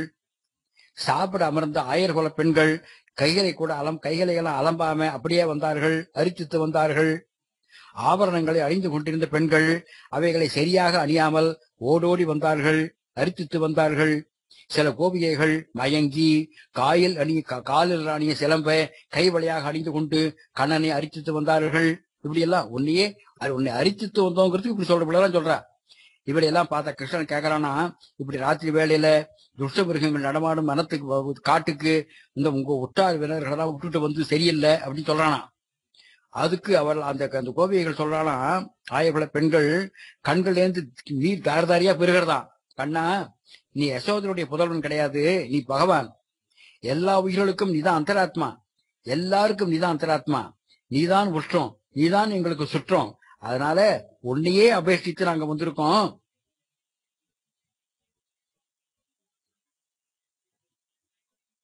உன்னையே விரும்பி யாசித்து அரிச்சித்து வந்திருக்கிறோம் அப்படி சொன்னாலாம். அரிச்சித்து வந்தோம் பறை தருதியாகில், நீ வந்து எங்களுடைய நாங்க என்ன உத்தேசிச்சு மனசுல வச்சுட்டு இருக்கோமோ அதை தருவாயானால். பறை என்கிறது வெளியில சொல்றது அபேட்சிக்கிறது. ஆனா நாங்க விரும்புறது என்னன்னா, கண்ணனா நாங்க ஒன்னே விரும்புறோம், ஒன்னே அபேட்சிக்கிறோம். நோன்புக்கான வாத்தியமான பறை அல்ல. உன்னையே நீ கொடுத்தால் திருத்தக்க செல்வமும் சேவகமும் யாம்பாடி வருத்தமும் தீர்ந்து மகிழ்ந்து.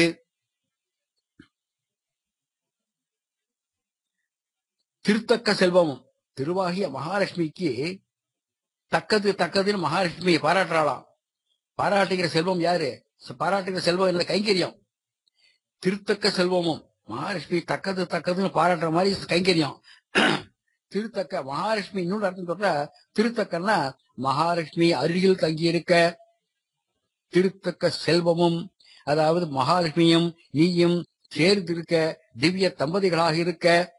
நாங்க இப்ப செல்வம் கைங்கரியம் பண்றோமே, அந்த கைங்கரியம் புருஷகார பூதியான மகாலட்சுமியும் நீயும் சேர்ந்து இருக்க. அப்போ செய்யும் சேவகம் கைங்கரியம், அடிமை தொழில், அத்தாணி சேவகம். நாம் செய்து யாம் பாடி நாங்கள் செய்து வருத்தமும் தீர்ந்து மகிழ்ந்து. துக்கம் அகலணும். துக்கம் அகந்தா பூர்வமா போராது, மகிழ்ச்சியும் வரணும். இப்படி திவ்ய தம்பதியாளர் உங்களுக்கு கைங்கரியம் அத்தாணி சாபகம் பண்ணணும், கீர்த்தனம் பண்ணி உங்களை பாடணும். இதனால எங்களுக்கு எல்லா விதமான புண்ணிய பாப கஷ்டங்கள்லாம் தீர்த்து போயிடும், பகவானை அடைஞ்சிருவோம். சர்வான் காமான் சக அப்படின்னு வேதம் சொல்ற மாதிரி எங்களுக்கு நாங்க சகோதரமான ஆனந்தத்தையும் அடைவோம். இந்த ஆனந்தம் தான் எங்களுக்கு மோட்சம் அப்படின்னு இதுக்கு வியாக்கியானம் பண்ணுவார். இந்த 25வது பாசுரத்துக்கு சுவாபதேசம். ஒருத்தி மகனாகி பிறந்து காயத்ரி என்னும் தாய்க்கு மகனாக பிறந்து. ஒருத்தி மகனாகி பிறந்து சுவாபதேசம் உட்பொருள். காயத்ரி என்னும் தாய்க்கு மகனாக பிறந்து ஓர் இரவில் இந்த இருள் சீழ்ந்த உலகத்தில் ஒருத்தி மகனாய் ஒளித்து வளர மூல மந்திரத்துக்கு அஷ்டாஷ்டரத்துக்கு குமாரனாக ஆகி சமாசனம் பண்ணிட்டு காயத்ரி என்னும் தாய்க்கு மகனாக பிறந்து அப்படின்னா உபநயனம் ஆறுது. அடுத்தது ஒளித்த மகனாய் ஒளித்து வளரன மூல மந்திரத்துக்கு அஷ்டாஷ்டரத்துக்கு குமாரனாக ஆகி. குமாரனா எப்படி ஆறுது? பஞ்சசம்ஸ்காரம் பண்ணிக்கிறது. மற்ற இன்பங்களை துறந்து பரபிரம்மத்தில் ஈடுபட்டு தரிக்கிலான் ஆகித்தான் தீங்கு நினைந்த இந்த உலக துன்பங்கள்ல கஷ்டப்படுவெல்லாம் பார்த்து முன்பு செய்த பாவம் எல்லாத்தையும் நினைச்சு கருத்தை பிழைப்பித்து கஞ்சன் வயிற்றில் தொடர்ந்து செய்கிற பாவம் இவற்றை அழிக்க குரூரமான அவைகளின் வயிற்றில் நெருப்பென்று நின்று நெடுமாலே கஷ்டங்களை நெருப்பு அழிப்பது போல அழிக்கின்ற ஏ பரந்தாமா, உன்னை அரித்தித்து வந்தோம். மோட்சம் பெறணும் அப்படிங்கிறதுக்காக உன்னை விரும்பி வந்திருக்கோம்.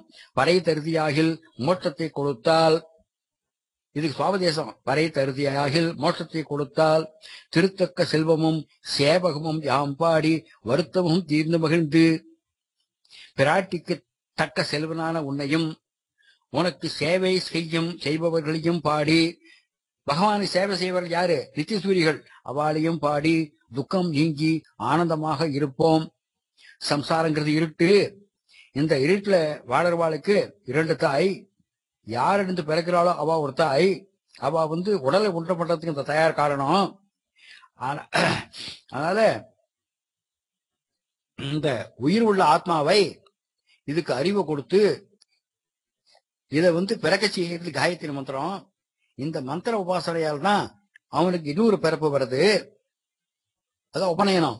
அதனால இவன் திவிஜன் இருபிறப்பாளன் அப்படின்னு அப்பதான் சொல்ற அவனை. இப்போ இவனுக்கு அஷ்டாட்சரம் உபதேசிக்கப்படுறது. சேஷன் சேஷி உறவெல்லாம் சொல்லப்படுறது இவனுக்கு. அதெல்லாம் இவன் தெரிஞ்சுக்கிறான். தெரிஞ்சதுக்கு அப்புறம் என்ன செய்யறான்? நாசிகனோட பழகாம ஒளிந்து வளர்கிறான். நாசிகனோட சேர்றது கிடையாது. அவனை பார்த்தா தூர விலகி போயிடுறான், ஒளிந்து வளர்கிறான். உலகத்துல பிறந்தவள்லாம் பாவத்தின் பலன் என்னங்க தெரியாது, மகிழ்ச்சியோட பாவத்தை செய்யறா. அது பலன் கொடுக்கிற போதுதான் கஷ்டப்படுறா. இந்த தீமையான செய்திகள் செய்யறானே அது இவனை நரகத்தால் தள்ளணும்னு சொல்லிட்டு இருக்கு. அப்போ அந்த குரூரமான பாவத்தின் பைக்கில் யார் இருக்கான? பகவான் இருக்கிறான். பகவான் நெருப்பு போல இருக்காங்க. நச்சந்தி அக்ரயா பதங்கவது அப்படிங்கிறது பாகவதம். கிருஷ்ணன் நெருப்பு. அதுல விழுந்து அவன் அவனுடைய பகைவர்கள்லாம் மடிகிறார்கள். அத போல நமக்கு விரோதி பாப அனுபவங்கள் இவையும் கிருஷ்ணனான அக்னியில விழுந்து மறைஞ்சு போயிடுது. அதுக்கு அப்புறம் அதுக்கு தேவை என்ன? மோட்சம். அதுக்கு காரணம், மோட்சத்துக்கு என்ன காரணம்? என்ன செய்யணும்? சரணாகதி என்கிற பறையை அனுகிரகிக்கணும். இந்த உலகத்தில் இருக்கிற வரைக்கும் வேதம் உபனிஷத்துக்கள் வாசிக்கிறது, எழுதுவது, பிறருக்கு சொல்றது திருத்தக்க செல்வம். இதுதான் திருத்தக்க செல்வம். நீ அர்ச்சையில் எழுந்தளிக்கிற திவ்ய தேசங்கள்ல புஷ்ப கைங்கரியம் பண்றது, திருவிளக்கு சமர்ப்பிக்கிறது, வேதம் போதுறது, இவையெல்லாம் சேவகம். பரமபதம் அடைஞ்சதுக்கு அப்புறம் நித்திய கைங்கர்களை செய்யறது மகிழ்தல். ஜீவாத்மாக்களாக மாதிரி 8 குணங்கள் இருக்கணும்.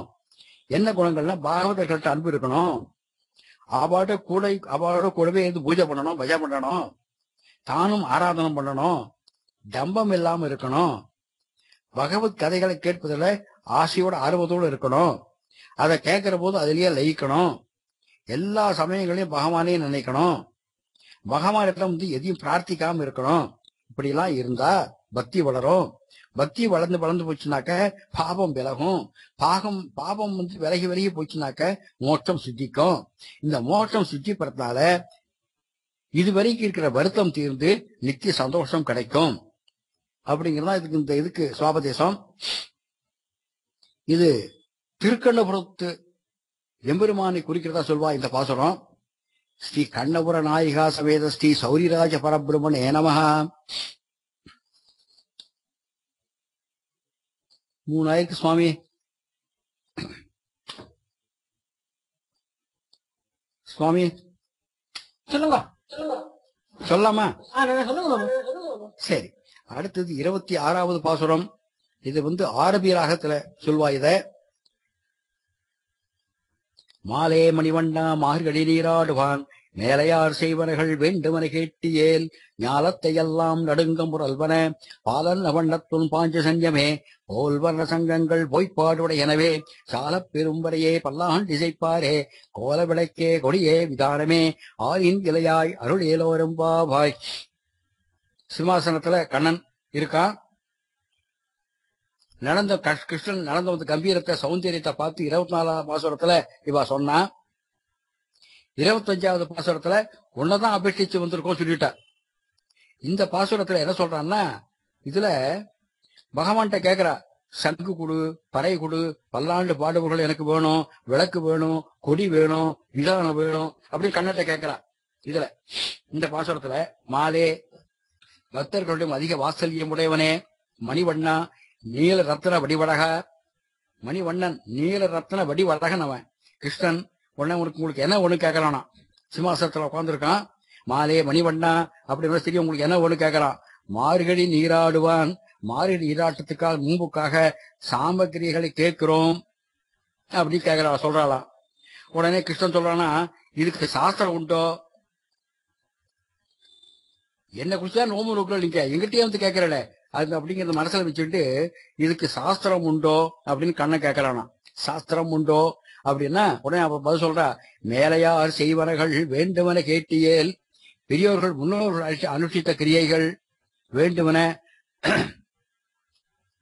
கேட்டியேல், அதெல்லாம் என்னென்ன வேணுங்கிற கேட்பாயாகில். ஆண்டாள் 6 உபகரணங்களை இப்ப சொல்றா. இப்போ ஞாலத்தை எல்லாம் நடுங்க முரல்வன, பூமி விழுதும் நடுங்கும்படி சப்திக்கும் பாலன வண்ணத்து உன் பாஞ்சசன்யமே, பால் போன்ற வெண்மையான உன்னுடைய பாஞ்சசன்யம், உன்னுடைய பாஞ்சசன்யத்தை கூட கேட்கிறா ஆண்டாள். பாலன வண்ணத்து உன் பாஞ்சசன்யமே, பால் போன்ற நிறம், அது உன்னுடைய பாஞ்சசன்யம். இது எப்படி உனக்கு கிடைச்சது?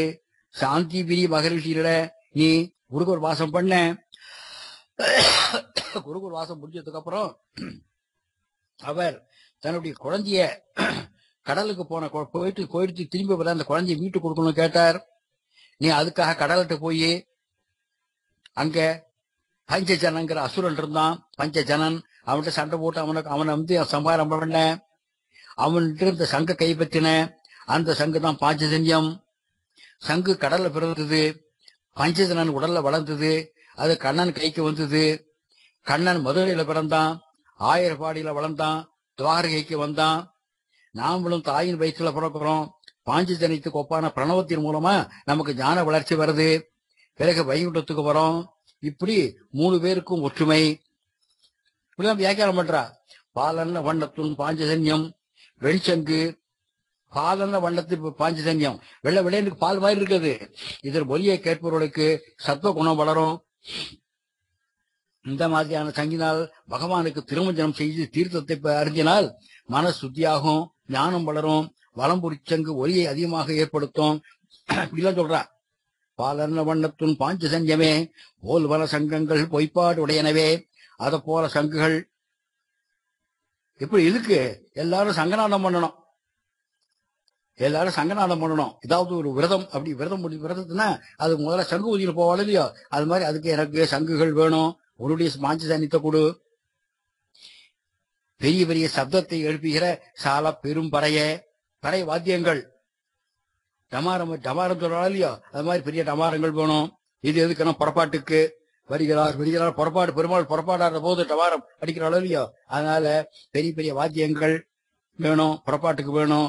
பல்லாண்டு இசைப்பாரே, பல்லாண்டு பாடுவர்களாக அரையர்கள் வேணும். ஸ்ரீரங்கத்தில் அரையர் உற்சவம் நடந்துட்டு இருக்குப்போ, பல்லாண்டு பாடுடைய அரையர்கள் வேணும். கோல விளக்கு, அழகான மங்களத்தை கொடுக்கக்கூடிய தீபங்கள் கையில் எடுத்துட்டு போவா, அந்த தீபங்கள் வேணும். கொடி துவஜங்கள் வேணும். இது நாங்கள் நோன்பு செய்கிறோம் அப்படிங்கிறது வெளியே தெரியறதுக்காக கொடி வேணும். விதானம் மேல பிடிச்சதுக்கு எங்களுக்கு துணி வேணும். ஏன்னா பனி விடாது இருக்கணும். நாங்க நோம்புக்காக போறோம், பனி விடக்கூடாது இனிமேல் எங்க பேர்ல, அதுக்கு துணி பந்தல் வேணும். இது மாதிரிலாம் கேட்கறாளாம். உடனே கிருஷ்ணன் சொல்றானா, நானும் சிரிப்பில்ல, இப்படிப்பட்ட பெரிய காரியங்களாம் நான் செய்ய இயலுமா அப்படின்னு சொல்றானா கிருஷ்ணன். அப்படி கேட்ட உடனே கிருஷ்ணன் அதை சொல்றா. உடனே சொல்றா, பெரியவர்கள் செஞ்சதுதான் இது, பெரியவர்கள் செஞ்சுதான் சொல்றோம் அப்படிங்கிறா. அதாவது பெரியவர்கள் செஞ்சது அப்படின்னா இது பெரியவா செஞ்சது அப்படிங்கிறா. பெரியவா செஞ்சதுன்னா இப்படி அப்படிங்கிறதுக்கு உதாரணம் சொல்றா. நமக்கு நாம செய்யற அனுஷ்டானத்துல சந்தேகம் வந்துடுத்துனாக்க என்ன செய்யணுமா, வேதத்துல என்ன சொல்லி இருக்கு, நாம அனுஷ்டானம் பண்றோம், டெய்லி நம்ம அனுஷ்டான கர்மானுஷ்டானங்கள் பண்றோம், அதுல ஏதாவது சந்தேகம் வந்துடுத்துனா என்ன செய்யணுமா, வேதத்துல என்ன சொல்றது அப்படின்னு பாக்கணுமா. வேதத்துல தெரிஞ்சுக்க முடியாவிட்டா உபனிஷத்து, புராணங்கள், இதிகாசங்கள், ஆழ்வார் ஆச்சாரியர்களுடைய உபதேசங்கள், இதெல்லாம் என்ன சொல்றதுன்னு பார்த்துட்டு கடைசியாக முன்னோர்கள், மேலையார் செய்வனர்கள், முன்னோர்கள் எப்படி செஞ்சா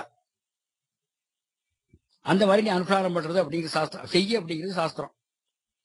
ஆனா அவ சாஸ்திர விரோதமான அனுஷ்டானம் பண்ண அதை நீ எடுத்துக்கூடாது அப்படிங்கிறது. மேலையார்னா சாஸ்திர விகிதமான காரியங்களை செய்தவர்கள், சாஸ்திரங்களில் நிஷேதிக்கப்பட்டதை செய்யாதவர்கள், சாஸ்திரங்களால் விளக்கப்பட்டதை செய்யாதவர்கள், இவர்கள் மேலையார்கள் அப்படிங்கிறார். எப்படின்னா, மால் தேடி ஓடும் மனம், இந்த மனசு இருக்க மால் தேடி ஓடும், திருமாலை தேடி ஓட வேண்டுமா, மால் தேடி ஓடும் மனம். மாறேன்னு கூப்பிடுறாங்க. எப்படி, கோல் தேடி ஓடும் கொடியே போல மால் தேடி ஓடும் மனம். கோல் தேடி ஓடும் கொடி. ஒரு பூச்செடி இருந்துன்னா அந்த பூச்செடியுடைய கொடி நல்லா தழைச்சு பரவி எடுத்துன்னு வச்சுக்கோங்க. மொக்குகள்லாம் மொக்கு வந்துடுத்து புஷ்ப நிலையில வந்ததுன்னா அது எப்படி ஒரு கோலை தேடுமோ, கோலை தேடி அலையுமோ, அந்த மாதிரி இந்த மனசு வாசலுக்கு பெருக்கிற கண்ணனை தேடி அலையிறது மாலே அப்படிங்கிறா.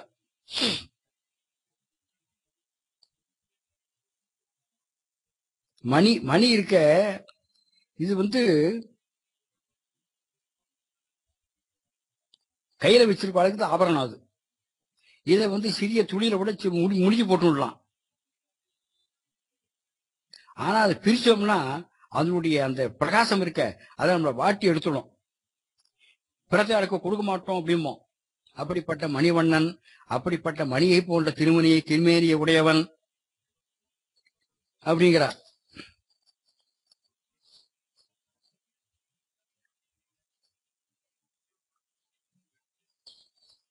மார்கழி நீராடுவான்,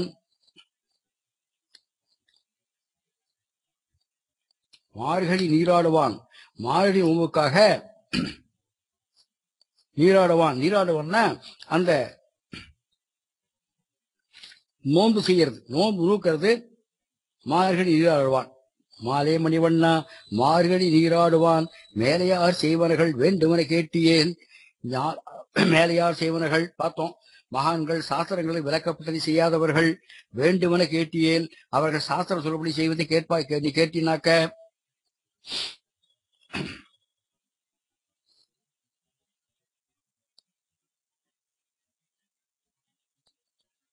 இப்படிதான் சொல்ற.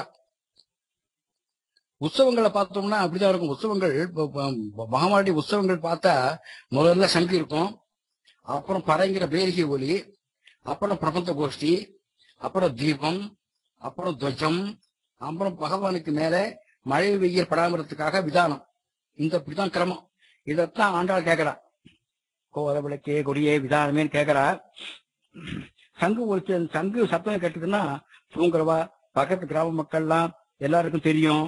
வேரிகை சத்தம் கேட்டா இது வரைக்கும் விரதத்துக்கு வராதவாள்லாம் வந்துடுவா. இப்படிலாம் கேட்கிறா. ஏன்னா இந்த விரதம் இந்த கண்ணனை அடையணுங்கிற விரதம் அதாவது எல்லாருமே அடையணும் அப்படிங்கிற ஒரு நோக்கத்தால இதெல்லாம் கேட்கிறாளாம் ஆண்டாள். அதை வச்சு சொல்றா.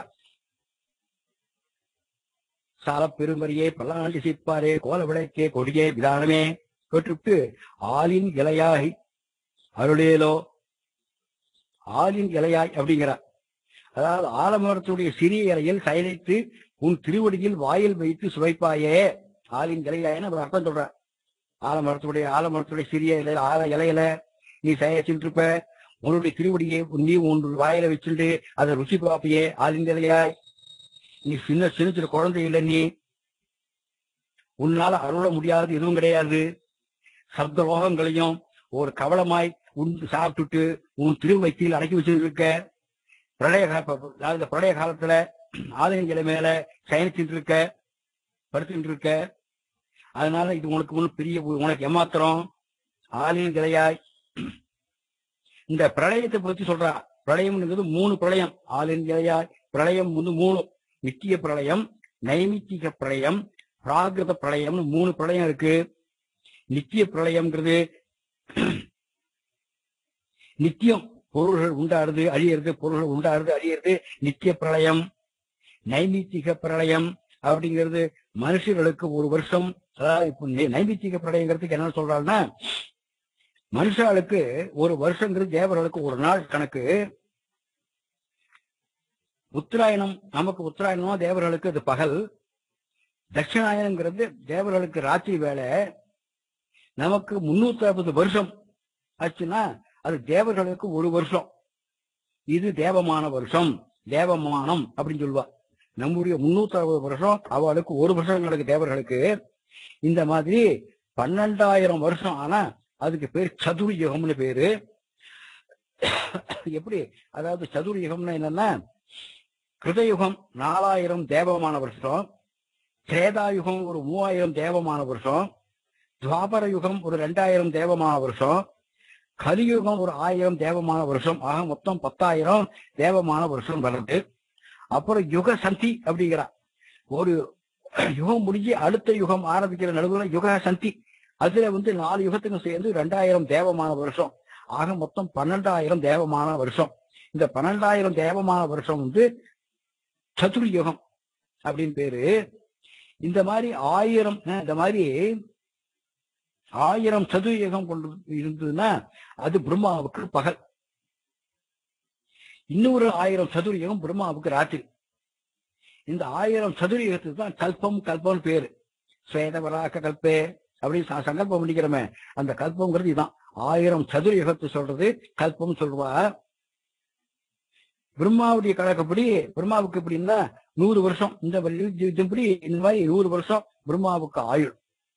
இது முடிய சமயத்துல ஏற்படுறதுதான் பிராகிருத பிரளயம். நைமித்திக பிரளயம் அடுத்தது பிராகிருத பிரளயங்கிறது அதான். அடுத்தது நைமித்திக பிரளயம். பிராகிருத பிரளயம்ங்கிறது பிரம்மாவுடைய ஆயுளுடைய முடிவு. பிரம்மாவுடைய ஆயுளே முடிவிடும். அதாவது இந்த அவருடைய கணக்குப்படி பிரம்மாவுக்கு 100 வருஷம் ஆயுள் சொல்றோம் இல்லையோ, அந்த ஆயுள் முழுக்க அவருக்கு முடிந்து போச்சுன்னா என்னென்ன அழியிருக்கு? கீழே பாதாள லோகத்திலேருந்து பிரம்மா இருக்கிற சத்தியலோகம் வரைக்கும் அழிஞ்சு போறது. எல்லாம் அழிஞ்சு போய் எங்க பார்த்தாலும் ஜலமா இருக்கு. அப்போ மகா பிரளயம் அது. அப்போ வைகுண்டநாத பகவான் மாத்திரம் தான் இருக்கான். கண்ணன் மாத்திரம் தான் இருக்கான். கண்ணன் ஆளின் இலையில் சயனித்திருப்பான். ஆளின் இலையே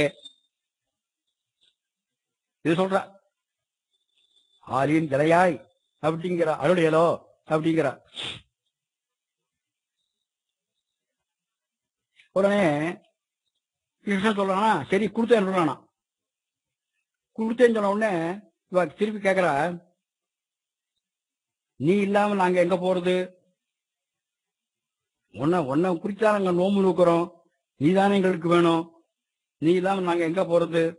சூரியன் இல்லாத பகலா, சந்திரன் இல்லாத இரவா, நீ இல்லாத நோம்பு எங்களுக்கா? அதனால எங்களோட கூடவே நீயும் யமுனா தீரத்துக்கு வான்னு கூப்பிடுறா. அருளியலோ கண்ணா, உனக்கு எல்லாத்தையும் கொடுக்க சக்தி இருக்கு. அதுக்கு என்ன செய்யணும்? நாங்க உன்னை பிரார்த்திக்கணும், அவ்வளவுதான். நீ எல்லா உலகங்களுக்கும் பதி, நீதான் சர்வஜன், நீயே கருணை, நீ கருணையே உருவானவன். இருந்தாலும் நாங்க பிரார்த்திக்கணும் எதிர்பார்க்கிற, நாங்க பிரார்த்திக்கிறோம். நீ எங்களோட வாங்குற, கூப்பிடுறா. அருள் ஏலே, அருள் ஏலோ அப்படிங்கிறா. கூடவே வந்து அருள்வாயாக அப்படின்னு அர்த்தமாது. அருள் ஏலோ அப்படின்னாக்க கூடவே வந்து அருள்வாயாக.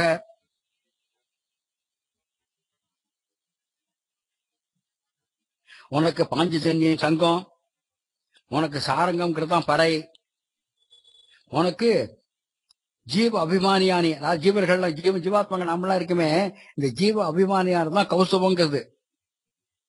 அவாதான் பல்லாண்டு செய்பவர்கள். உனக்கு உங்ககிட்ட இருக்கிற சக்கரம் தான் உனக்கு தீபம், உன்னுடைய கருத்மான் தான் உனக்கு கொடி, உங்ககிட்ட இருக்க ஆதிசேஷன் தான் உனக்கு விதானம். ஆனா எங்களுக்கு எல்லாமே நீதான். உன்னோட நாங்க கோகுலத்துல இருக்கோம், வசிக்கிறோம். அதனால இது எங்களுக்கு சாலோக்கியம். நாங்க உரிய இடத்தை அடைஞ்சுக்கோன்னு அர்த்தம். நாங்க நந்தகோபுடைய திருமாளிகைக்கு வந்தோம். இது சாமீபியம். இடத்தை அடைந்து சமீபத்துக்கு வந்தோம். உரிய இடத்துல இருக்கோம். முதல்ல கோகுலத்துல இருக்கோம், அது உரிய இடத்துல இருக்கிறது. அடுத்து சாமீபியம், நந்தகோபுடைய திருமாளிக்கு வந்த உடனே நாங்க உனக்கு அந்த இடத்துக்கு சமீபத்துக்கு வந்துட்டோம் அப்படிங்கிறாளாம். அப்புறம் சாரூபியம், சாரூபியங்கிறது கைங்கரியம். இப்போ பகவான் அர்ச்சகர் பகவானை நெருங்கி இருந்தாலும் பார்க்க முடியாது. ஏன்னா பகவான் பக்கத்துல இருக்கார், அர்ச்சகர் இருக்கார், பெருமாள் இருக்கார், அர்ச்சாவதாரத்தில் இருக்காருன்னா அர்ச்சகர் எப்ப பார்த்தாலும் பகவானை பார்த்துட்டு இருக்காரா? இல்ல, நெருங்கி இருந்தாலும் கிடையாது. அதனால சாயுஜ்யம், சாயுஜ்யங்கிறது 27வது பாசுரத்துல வரப்போறது. அதாவது இன்னிய பாசுரம் அது, கூடாரை வெல்லும் தீர் கோவிந்தா, அந்த பாசுரம். அப்பதான் பகவானை நிரந்தரமா அனுபவிக்கிறது. பகவானை நெருங்கி பகவானை பிரார்த்து கொண்டே கைங்கரியம் செய்யறது 27வது பாசுரம், கூடாரை வெல்லுங்கிற பாசுரம். நமக்கு திவ்ய தேச வாசம் தான் சாலோக்கியம் இருக்கிற இடம்.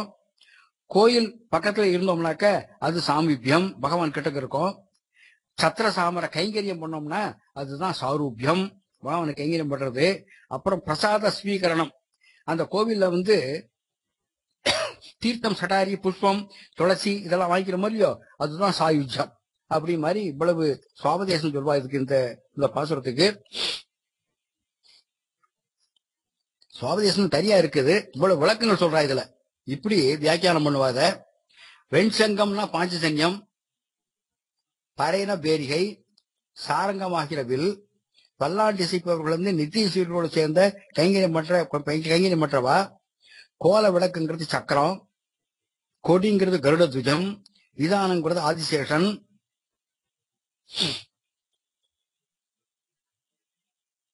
அதனால உனக்கு கைங்கரியம் பண்ற அந்த மாதிரி இருக்கா, அதனால நீ ஒன்னையே எங்களுக்கு கொடுத்துரு அப்படின்னு கேக்குற. மானே மணிவண்ணா மார்கழி நீராடுவான், ஜனங்கள் இடத்திலேயே உள்ள மோகத்தால அழகிய திருமேனி உள்ளவனே, நீ எங்கள்கிட்ட முகத்தில் இருக்க, அதனால உனக்கு அழகிய திருமேனி. மார்கழி நீராடுவான் அப்படின்னா மார்க சீர்ஷம், வழி நீராடுவான்னா சரணாதி செய்யறதுக்கு. மேலையார் செய்வனர்கள் வேண்டுவன கேட்டியேல், முன்னோர்கள்லாம் ஆசைப்பட்டு விரும்பி செய்த கிரியைகளை கேட்டால் அவ எப்படி சொன்னான்னு கேட்டா சொல்றோம். ஞானத்தை எல்லாம் நெடுங்க முரல்வன பாலன வண்ணத்துன் பாஞ்சஜன்யமே. தன்னுடைய பொருளை வளர்க்கறது மூலம் உலகங்களை நடுக்கச் செய்கிற பால் போன்ற தூய்மையான அறிவை கொடுக்கிற சங்கு போன்ற பிரணவம் ஏற்படுத்தும் ஞானத்தால்,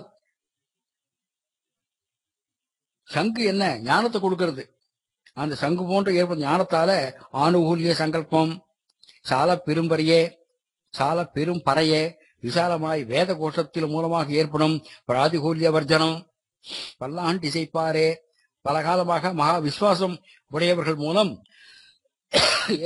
ஏற்படும் பரத்தியாகம் கோல விளக்கு மகா விசுவாசம் கொடியே தனது இயலாமையை தெரிவித்து பகவானிடம் பிரார்த்திக்கும் கார்பண்யம் விதானம் ஓப்துரோபரணம் ஆலிந்தியாய் அருடையலோ. கண்ணனே இதெல்லாம் எங்களுக்கு கொடு, எங்களுக்கு ஆனுகூல்ய சங்கல்பம் கொடு, பிராதிகூல்ய வர்ஜனம் பரத்தியாகம் மகா விசுவாசம் கார்பண்யம் கோத்திரோபரணம் இதெல்லாம் இருக்குங்கிற.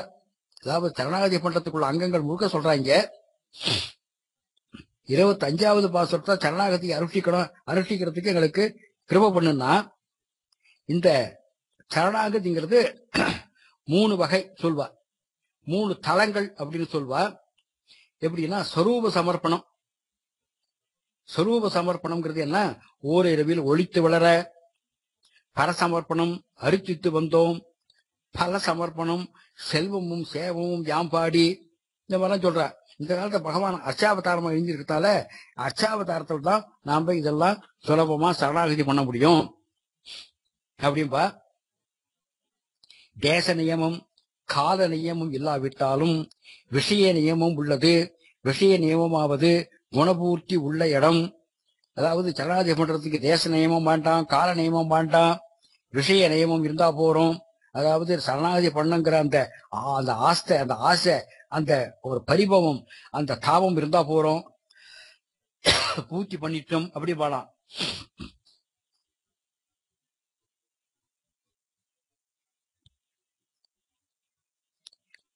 விளையரகாச்சாரியார் சொல்றார். இத ஸ்ரீவசன பூஷணம் எழுதியிருக்கார் அவர்.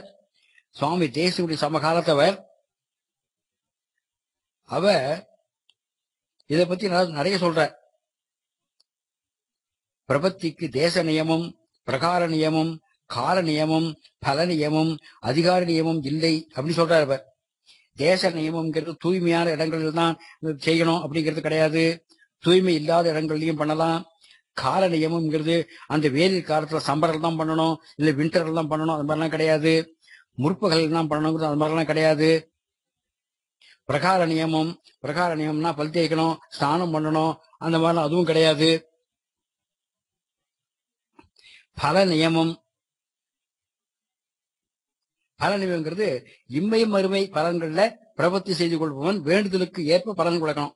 இந்த ஜென்மத்துல எனக்கு இது வேணும்னா கொடுக்கலாம், அடுத்த ஜென்மத்துல இது வேணும்னாலும் அந்த மாதிரி பல நியமம் இது மாதிரி சொல்ற.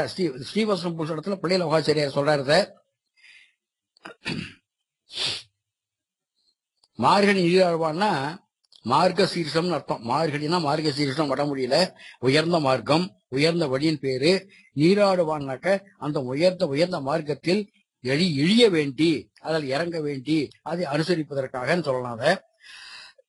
மேலையார் செய்வனர்கள் நமது முன்னோர்கள் நமக்கு முன்னால் இந்த உலகத்தில் இருந்தவர்கள் செய்வன வேண்டுமென கேட்டியேல் அவ என்ன செஞ்சா, இந்த மாதிரி ஆனுகூல்ய சங்கல்பம் பண்ணா, பிராதிகூல்ய வர்ஜனம், மகா விஸ்வாசம் இதெல்லாம் அவ பண்ணா.